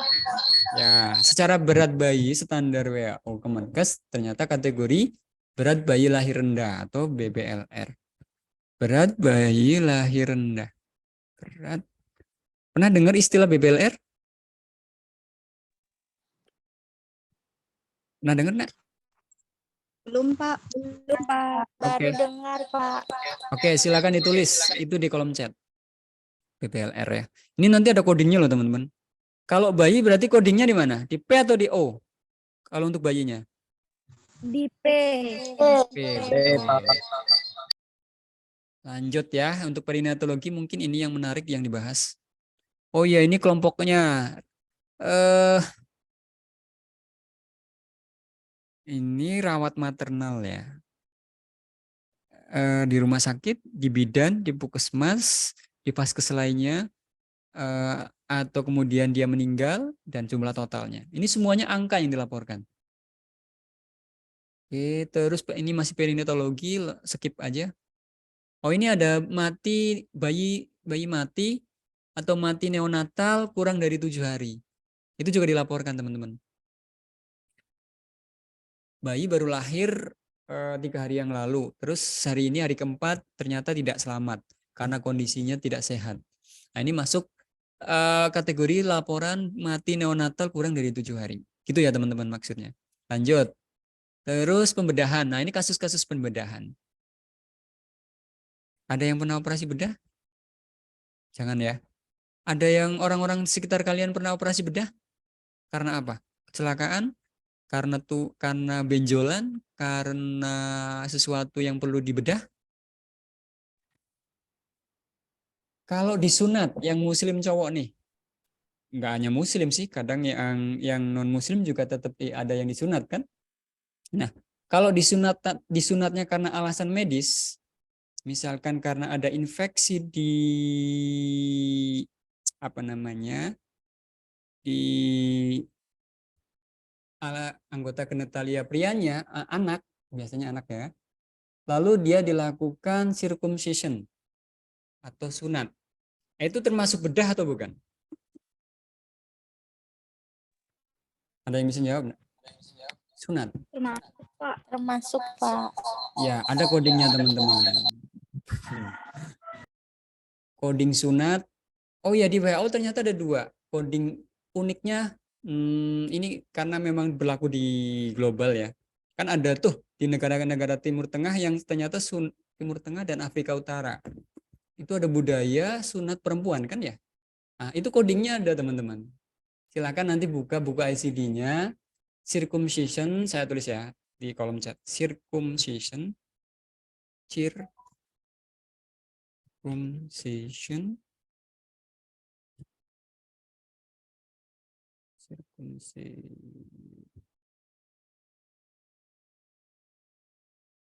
Circumcision.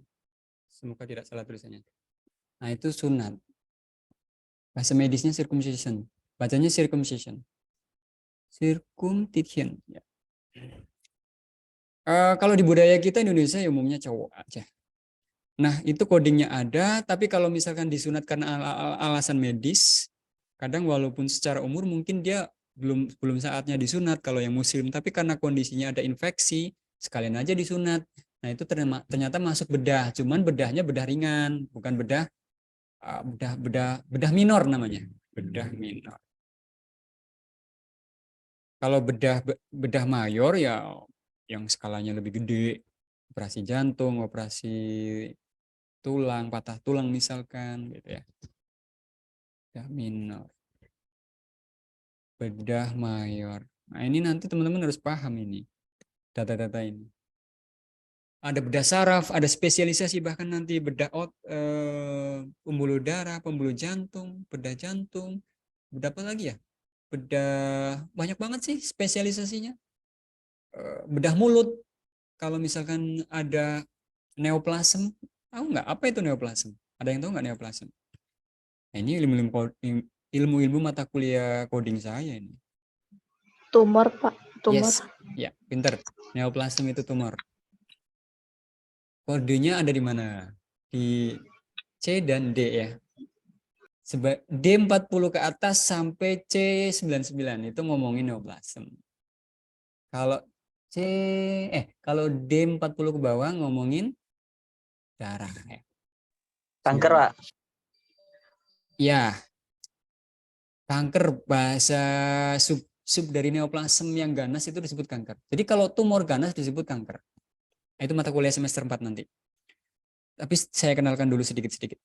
Lanjut, karena kita ngomongin data pelaporan termasuk bedah saraf, THT, obstetrik ginekologi, bedahnya ini kalau yang bedah tanpa ada keterangan lanjutan berarti bedah umum ya. Lanjut. Masih 68 slide. Mungkin enggak semua, nanti saya kalau sampai jam 3 mungkin skip aja ya. Nah, ini masih sama tadi, skip aja lanjut. Ini radiologi. Ada yang tahu nggak radiologi? Radiologi kalau di bahasa ICD 9-nya apa? Ada yang tahu nggak? X-ray. Bisa pakai kata kunci X-ray atau radiografer ya. Atau radioterapi.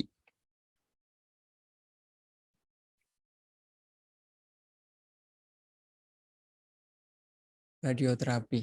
Itu di kolom chat banyak banget tulisannya. Kalau bisa teman-teman tulis dulu, itu namanya skimming.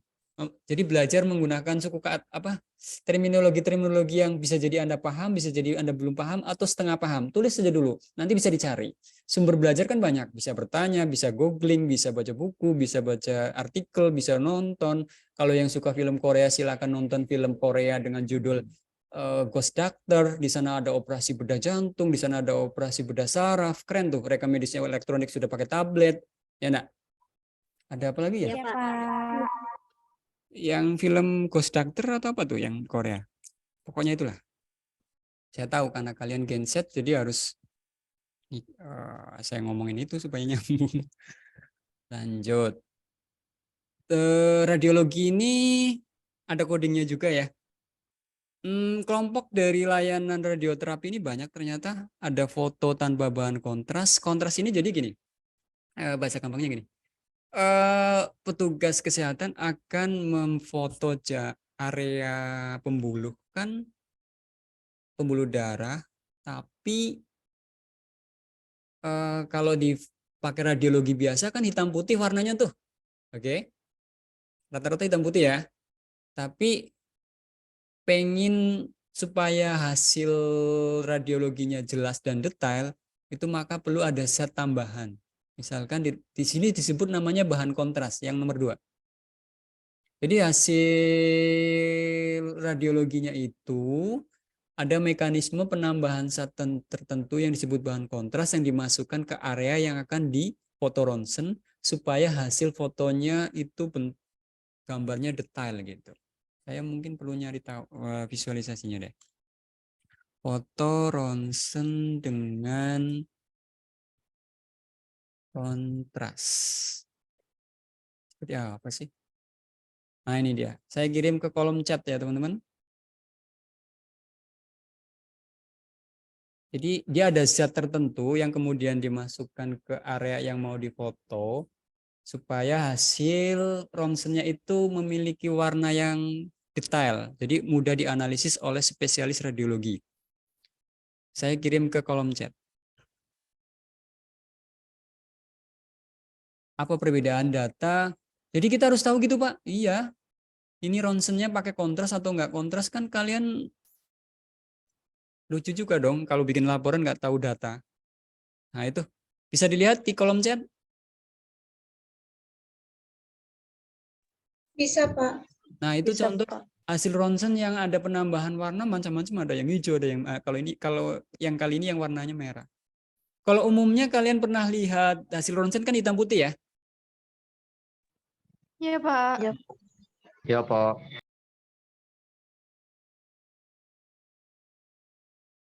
Bentar ya, ada yang telepon. Nah ini contoh. Assalamualaikum Mas Noto. Apa kode diagnosa asma bronkiala eksaserbasi? Nah ini staf rekam medis nanya coding. Sebentar saya balas dulu. Ini di pendaftaran. Loh Pak, orang pendaftaran kok nanya codingnya ke Bapak? Kira-kira apa? Bisa diterka nggak? Ayo, ada yang bisa jawab nggak? Bapak di bagian codingnya mungkin Pak. Ada Bapak benarnya, seorang ada hal lain nggak kira-kira? Ngapa dia harus nanya ke saya? Harusnya orang rekam medis tahu dong, harusnya. Tapi kenapa nanya saya?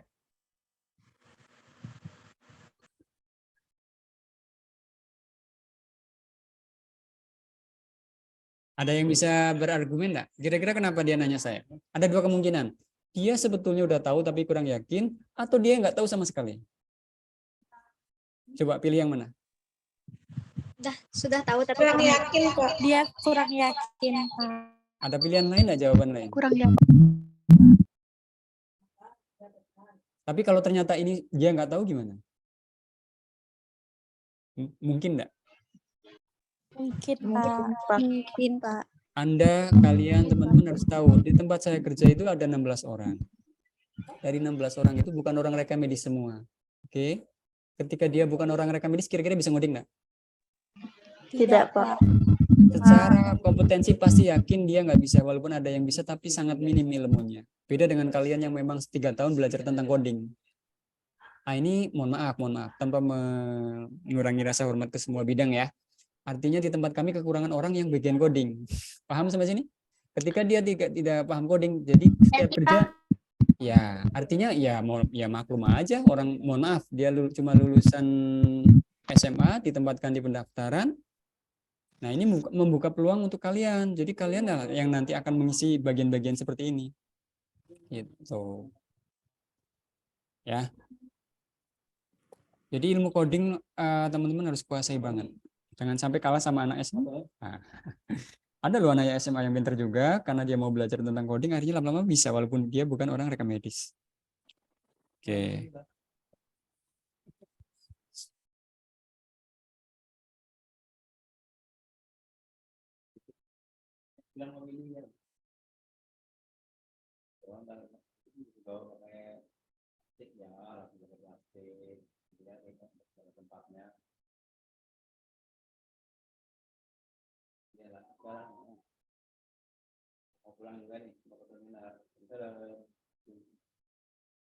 Ada yang mau tanya enggak? Pakai ini aja ya. Bentar, saya lagi kirim WA dulu.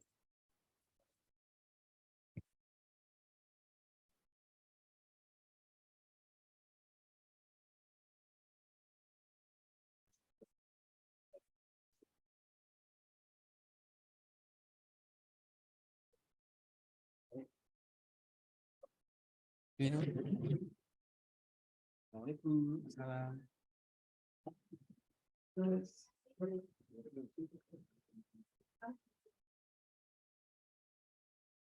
Oke, saya lanjut sebentar. Pas jam 3 kita selesai ya. Sampai mana tadi ini? 68 itu slide-nya banyak banget. Mungkin nanti kita skip-skip yang kira-kira di ronsen sudah lah ya. Oh ya, MRI ada yang tahu enggak MRI? Ada yang MRI tahu enggak? Ada yang tahu MRI enggak maksudnya? Apa? Pernah lihat MRI?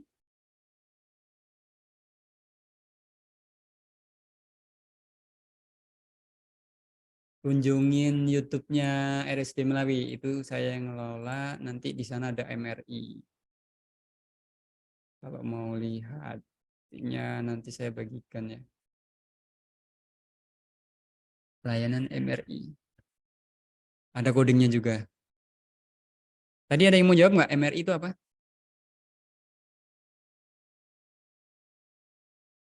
Saya sambil balas ini. Stop dulu. Teknik pemindaian radiologi, Pak. Ya, tapi yang bagaimana? Betul itu, tapi yang bagaimana? Gambarannya.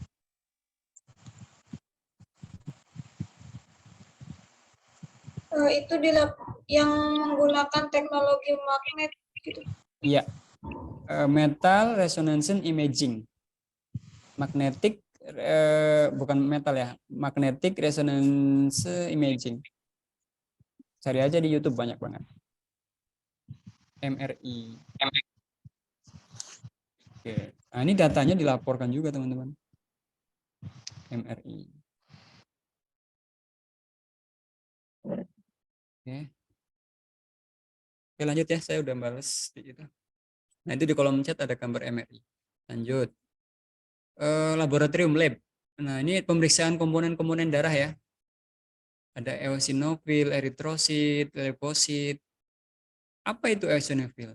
Komponen darah. Ada eritrosit. Ada yang lulusan IPA harusnya ingat nih. Leukosit sel darah putih, morfologi bentuk sel ya.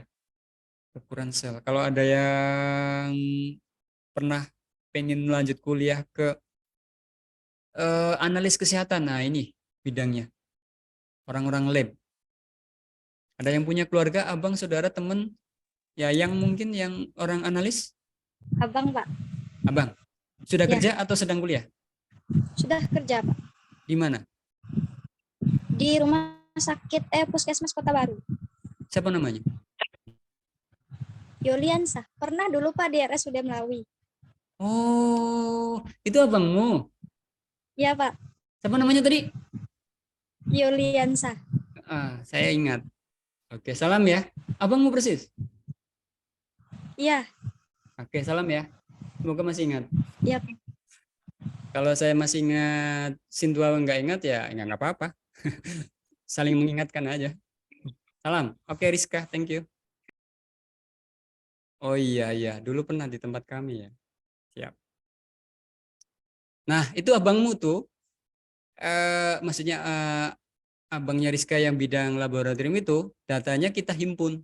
Tetap sumber datanya dari teman-teman mitra kerja laboratorium, lalu kita laporkan. Itu ya. Kalau sudah menggunakan SIM RS, sebetulnya ini langsung terkumpul loh teman-teman. Jadi kita nggak usah bersusah payah gitu. Cuman validasi, bener nggak? Pendaftarannya ada 10 kok hasilnya cuma 2. Kan nggak logis kan? Jangan 2 deh, Pak. Nggak logis banget. Cuma 8. Tapi kalau pendaftaran pasiennya ada 10 tapi hasil outputnya ada 20, mungkin nggak? Mungkin, Pak. Ya, karena satu pemeriksaan lab itu ternyata biasanya ada sub-subnya. Ada pemeriksaan eosinofil, eritrosit, darah lengkap istilahnya. Kan banyak tuh. Semua komponen darah diperiksa. Ada masalah enggak? Gitu. Jadi lab ini datanya melimpah banget. Kemarin saya ngurus ada berapa ya? Mumet lah pokoknya kalau kerja sendiri sebetulnya. Kurang orang kami. Lanjut. Ini laboratorium masih, nah ini komponen-komponen darah kita laporkan. Maksudnya kegiatan analisis komponen darah, orang lab. Nah, nanti Rizka boleh tanya abangmu tentang komponen darah ini apa, bagaimana bang, gitu kan. Soalnya kami belajar tentang pelaporan, harus menghimpun data yang dihasilkan oleh teman-teman laboratorium. Jadi walaupun kami nggak ngurusin nggak megang pasien, tapi ternyata kami harus tahu istilah-istilah yang dikerjakan oleh abang, gitu ya. Terus data-data yang dihasilkan oleh orang lab, minimal tahu dulu deh. Oh ini orang lab nih, ini data orang radiologi nih. Oh ini data orang perinatologi deh, dan sebagainya. Lanjut. Jam 3 kurang sedikit. Ini rehabilitasi medik. Di dalamnya ada fisioterapi, ada okupasi terapi, ada fisioterapi, okupasi terapi, terapi bicara. Ya banyak istilah-istilah medis yang terkait dengan rehabilitasi medik. Ini ada guide analyzer, EMG, urodinamik. Ini tempat saya malah tidak ada. Kalau tidak ada, kami laporkan 0 ya teman-teman. Lanjut, ini pelayanan khusus, kekhususan yang sifatnya memang khusus. Contohnya kalau tempat kami kekhususannya adalah HD. Ada yang tahu nggak HD? Hemodialisa. Apa itu? Apa itu hemodialisa? Layanan apa? Cuci darah ya. Jadi sistem sirkulasi ginjal yang bermasalah kemudian akan menimbulkan masalah yang disebut gagal ginjal. Ketika orang gagal ginjal, maka sistem urinarinya, sistem perkemihannya itu akan tidak berfungsi dengan normal. Ketika tidak berfungsi dengan normal, akan berdampak terhadap kondisi si pasien. Jadi di dalam tubuh itu banyak kotoran yang semestinya selama ini dibuang melalui ginjal, maksudnya disaring melalui ginjal kotorannya lalu dibuang melalui urin, tapi karena ginjalnya rusak atau gagal ginjal maka kotorannya akan kembali ke darah. Jadi makanya orangnya biasanya mengalami udem atau pembengkakan karena berat badannya pun naik karena banyak zat-zat kotor yang harusnya dibuang melalui urin tidak bisa dibuang dengan normal. Maka perlu dicuci darah bahasa gampangnya kita. Perlu di dialisis, hemodialisis. Jadi darahnya disedot keluar, lalu ini bahasa gampangnya ya, darahnya disedot keluar, lalu masuk alat namanya hemodialisis. Dari hemodialisis ini kotorannya dipisahkan, ya persis fungsinya kayak ginjal. Kotorannya dipisahkan, lalu darah bersihnya dikembalikan lagi ke tubuh. Nanti orangnya akan pulih lagi. Jadi kalau orang sudah, amit-amit jangan sampai ya, kalau orang sampai gagal ginjal lalu hemodialisa ini sebulan bisa 3-4 kali. Jadi kalau nggak hemodialisa ya taruhannya kembali ke yang atas. Kalau gagal ginjal itu memang prihatin sih, ya kita hanya bisa ini ya, jangan sampai ya.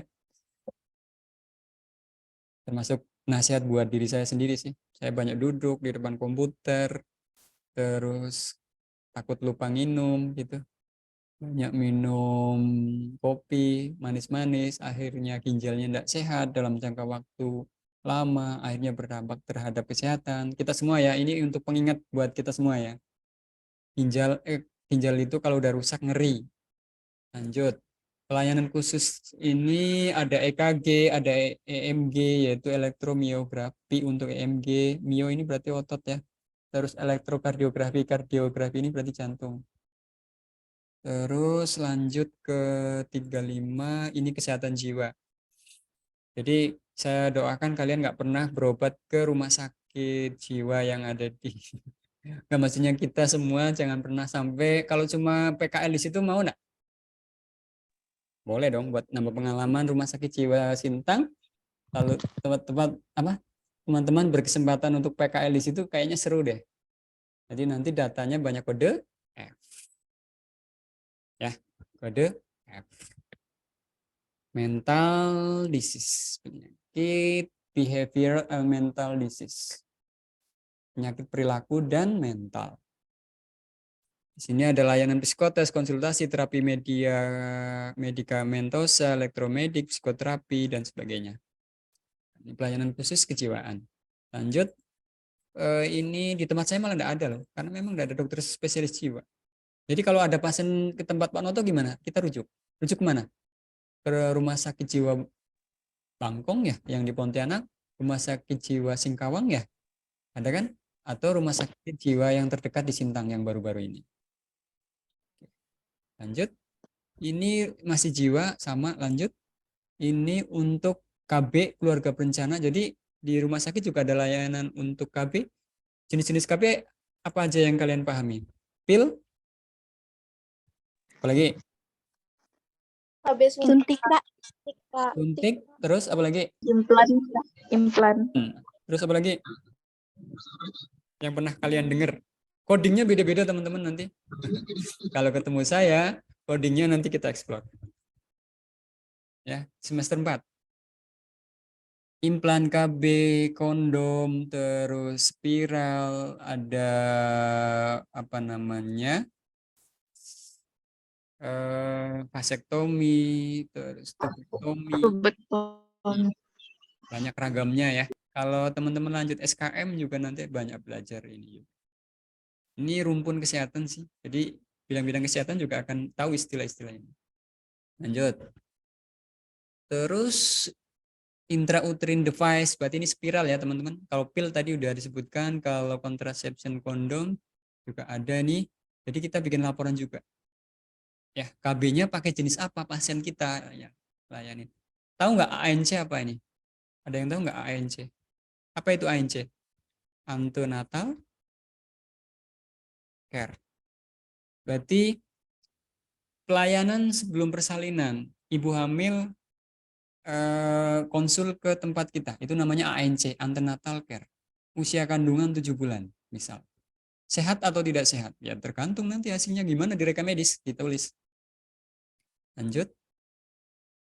Ini untuk farmasi, pelayanan farmasi obat. Apa nih? Farmasi obat dan pelayanan resep. Jadi semua data yang ada dari apotek ya. Dan gudang. Formularium, formula. Lanjut. Ini masih obat. Lanjut. Intinya data jumlah ya.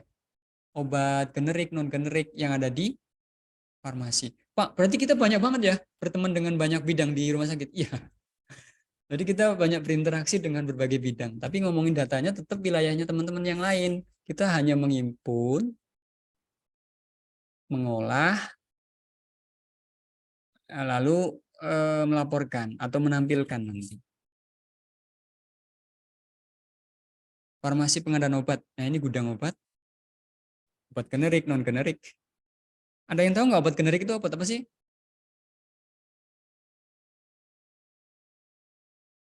Lawannya non generik apa?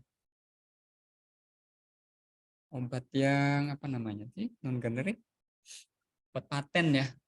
Jadi dia dipatenkan oleh perusahaan tertentu.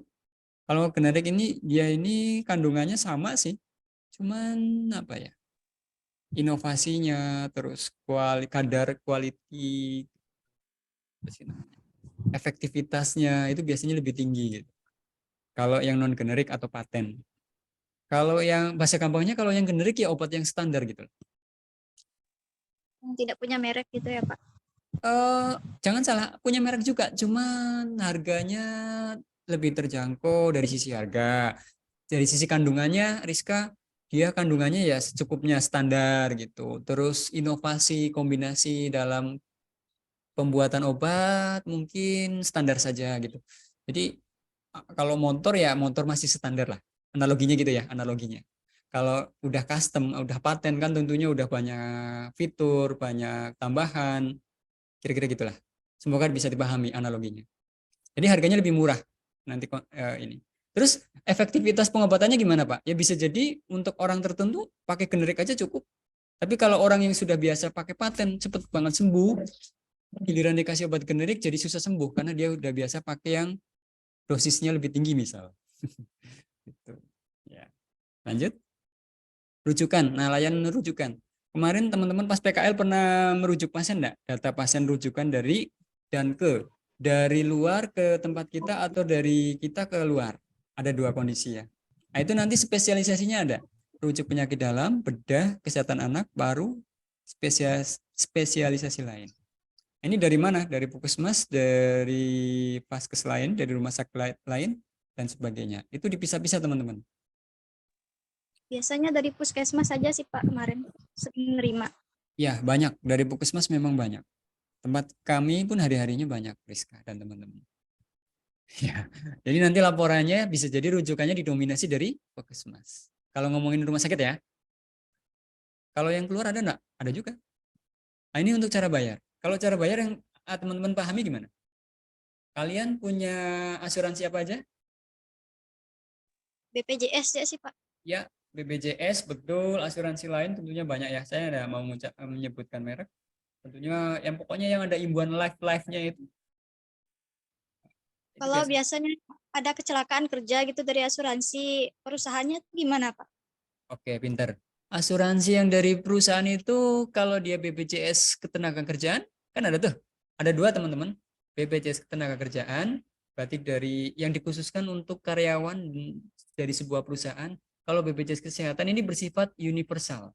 Mau PNS, mau pejabat, mau karyawan juga boleh punya BPJS. Jadi nanti dia punya dua kartu BPJS Kesehatan dan BPJS Ketenagakerjaan. Nah, karena tadi Rizka ngomong ketenagakerjaan, jadi sakitnya hanya jika yang bisa ditanggung hanya jika terkait pekerjaan. Contohnya, ada seseorang yang lagi dia pekerja PLN, memperbaiki instalasi listrik lalu kesetrum. Lalu dia masuk IGD. Nah, dia ditanggung pakai apa? Nah, itu BPJS Ketenagakerjaan karena penyebab sakitnya dalam aktivitas bekerja begitu. Atau dia sakit paru-paru karena sering menghirup gas beracun karena pekerjaannya terkait dengan ngolah zat kimia di pabriknya. Kebetulan pasien ini memiliki BPJS Ketenagakerjaan, maka sakitnya itu karena disebabkan pekerjaannya. Itu bisa. Jadi beda asuransi, beda peruntukannya. Biasanya begitu. Ada yang sifatnya universal berarti untuk semuanya, walaupun tetap ada kriteria-kriterianya. Ada yang tanggung, ada yang enggak. Itu pelajarannya. Itu poinnya. Ah, ini contoh BPJS banyak banget sih. Ada yang gratis. Oh ya, ada kan program yang digratiskan kan? Kadang masuk ke rumah sakit lalu digratiskan gitu. Ada yang JKN atau BPJS tadi. Terus swasta, asuransi swasta kan banyak banget tuh. Nggak usah saya sebutkan ya. Terus kartu sehat kalau programnya Pak Jokowi. Terus keterangan tidak mampu ini biasanya dari Pemda, dari kantor pemerintahan daerah gitu maksudnya. Oh ya, di tempat Pak Noto gimana? Ada tuh apa namanya, asuransi yang ditanggung oleh Pemda. Oh ya, RSUD Kabupaten Melawi kan dekat dengan Kalteng tuh. Jadi pasien-pasien yang dari Kalteng itu bisa dilayanin gratis di Rumah Sakit Melawi jika dia menunjukkan surat keterangan tidak mampu dari daerahnya. Jadi kemarin itu ada MOU antara Rumah Sakit RSUD Kabupaten Melawi, dalam hal ini Pemda Melawi, dengan Pemda Kabupaten Seruyan Kalteng. Jadi pasien-pasien Kalteng, warga Seruyan, Kabupaten Seruyan, bisa berobat ke tempat kami dengan syarat dan ketentuan berlaku tentunya. Dia punya KTP, punya KK, punya keterangan tidak mampu dari Pemda Seruyan Kalteng, lalu perawatan di RSUD Melawi. Maka dia bisa ditanggung asuransi Pemda tersebut. Lanjut. Di sini cara bayar masih ya, ada yang cash, membayar sendiri. Kalian pernah ya berobat pakai, maksudnya nggak pakai asuransi, berarti cash. Lanjut, formulir cara bayar nih. Macam-macam, ada cost sharing. Ada yang nanya nggak keringanan cost sharing? Cost sharing ini biasanya dia memiliki asuransi lebih dari satu, yang misalkan gini. Pernah dengar Jasara Harja? Pernah, Pak. Nah, itu untuk pasien yang kecelakaan, teman-teman. Jangan sampai ya kita ada pasien kecelakaan naik motor. Kita kan naik motor, Pak, bayar pajak tuh, pajak kendaraan. Di dalam pajak kendaraan kan itu ada namanya Jasara Harja sebetulnya. Terus Jasara Harja menanggung sakitnya patah tulang sebesar misalkan kalau nggak salah masih 10 juta ya. Hanya ditanggung 10 juta. Tapi pasien tersebut habis 15 juta. Berarti yang 5 juta ditanggung oleh siapa? Kebetulan pasien ini punya kartu BPJS. Ya. Jadi selain Jasara Harja juga ditanggung oleh BPJS sebagian. Karena pasien ini habisnya 15 juta. Tapi Jasara Harja hanya menanggung 10 juta. Sisanya berarti 5 juta ditanggung oleh asuransi BPJS Kesehatan. Itu namanya cost sharing, keringanan.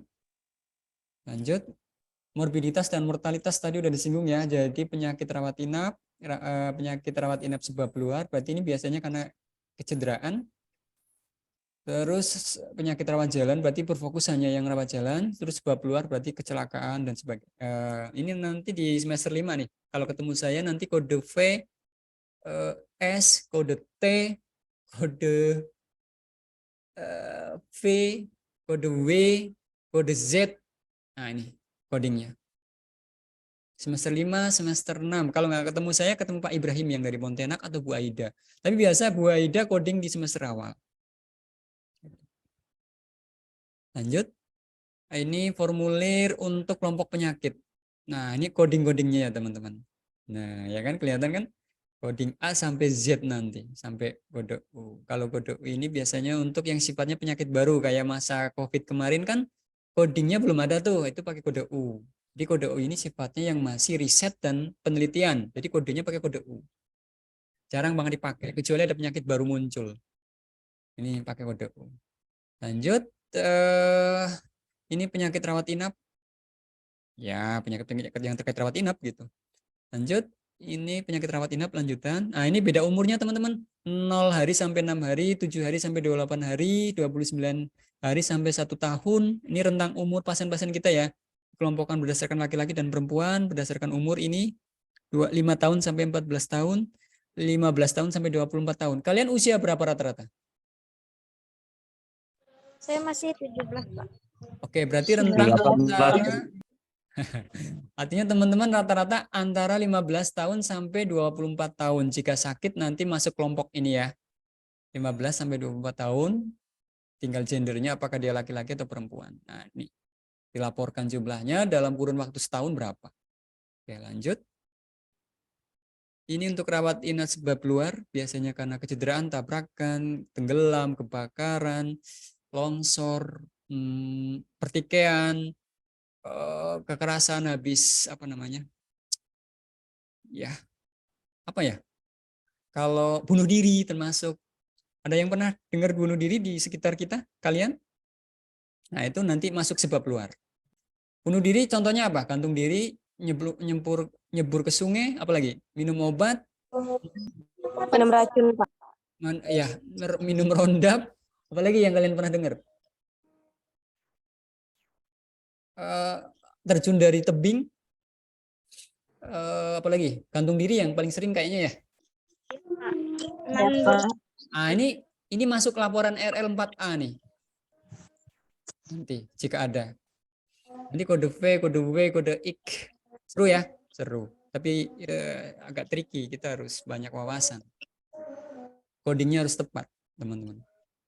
Oke, lanjut. Penyebab luar rawat inap, ini sama ya. Ada rentang waktu, ada jenis penyakitnya, ini yang rawat jalan. Oke, terus apa lagi? Ini penyakit rawat jalan, ini rawat jalan sebab luar, sama lah kayak tadi. Intinya dia adalah sumbernya ICD dari setiap pasien. Oke, ini pengunjung rumah sakit RL5 1 52 53 5 3 4 ya.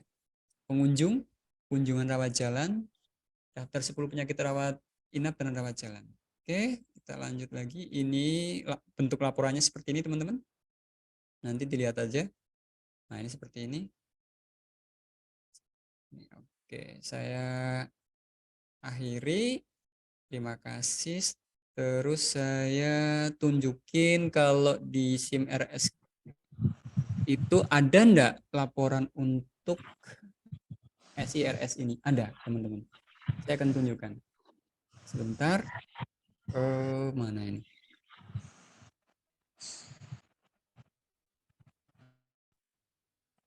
Oke.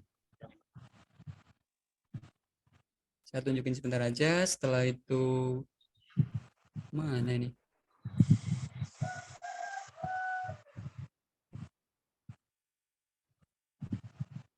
Oh, ini deh.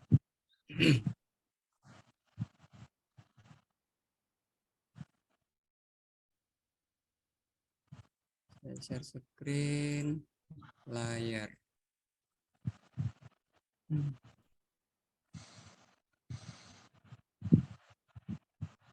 Sudah kelihatan belum?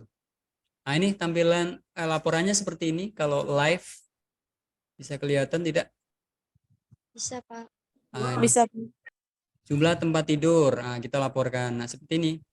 Bisa diedit. Ini yang sudah dilaporkan oleh tempat kami, RSUD Kabupaten Melawi. Ada indikator pelayanan. Ini ada nilai BOR, LOSTOI, NDR, GDR, rata-rata kunjungan 33.000 setahun, misalkan begitu ya. Terus untuk rawat inapnya ini, kalau yang 0 nih tadi saya bilang ya, kalau 0 berarti tidak ada begitu. Perinatologi banyak banget ya. Nih tadi yang udah kita bahas panjang lebar, cara bayar. Nah, ini cara bayarnya. Terus yang RL4 ini penyakit-penyakit, morbiditas. Terus yang RL5 tadi pengunjung, kunjungan, 10 penyakit, besar penyakit rawat inap, rawat jalan, gitu ya. Ini gambarannya. Terus kalau di yang ada di SIM RS, saya kasih lihat lagi sebelum kita akhiri. Mana ini SIM RS-nya? Kok nggak muncul ya? SIM RS-nya. Oh ya ini. Oke, sebentar, sedang login. Saya share screen. Ini SIM RS-nya. Jadi nanti untuk laporan sumber datanya adalah dari SIM RS, teman-teman. Mana nih? Oh, belum loading ya.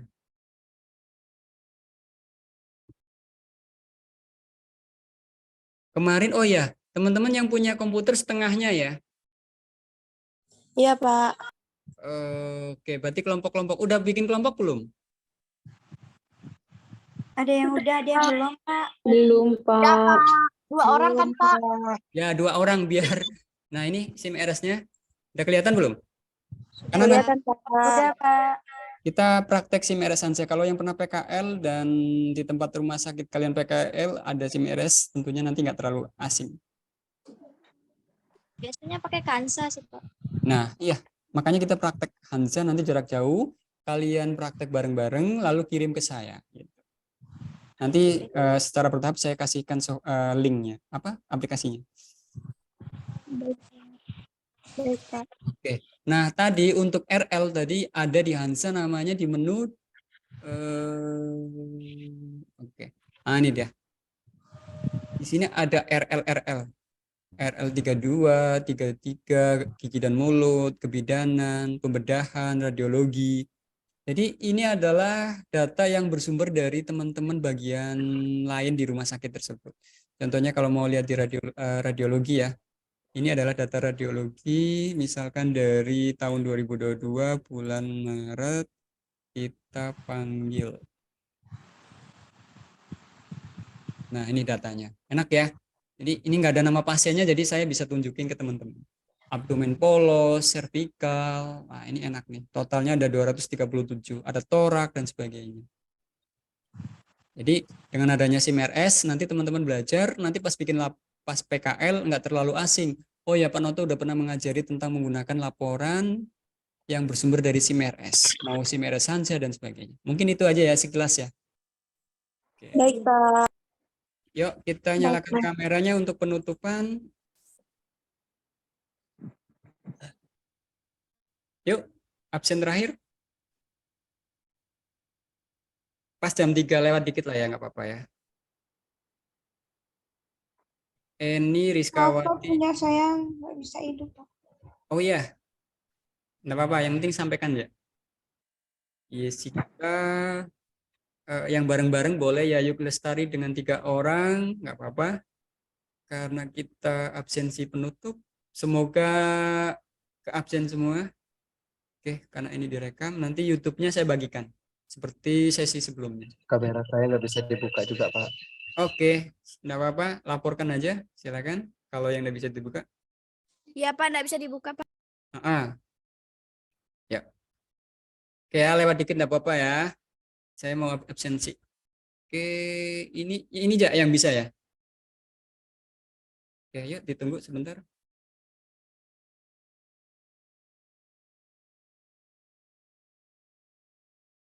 Ada yang nyangkut enggak penjelasan saya tadi?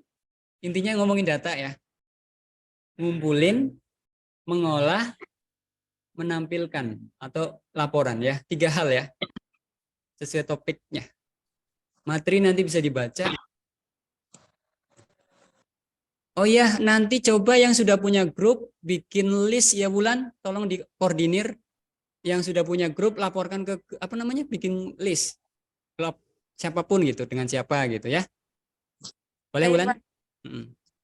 Jadi nanti pas tatap muka sebelum UTS kita prakteknya itu udah punya bahan gitu, punya kelompok gitu. Oke, semuanya 1, 2, 3 saya foto. Oke. Kita 3 kesempatan, sekali lagi 1, 2, 3, yang terbaik 1, 2, 3.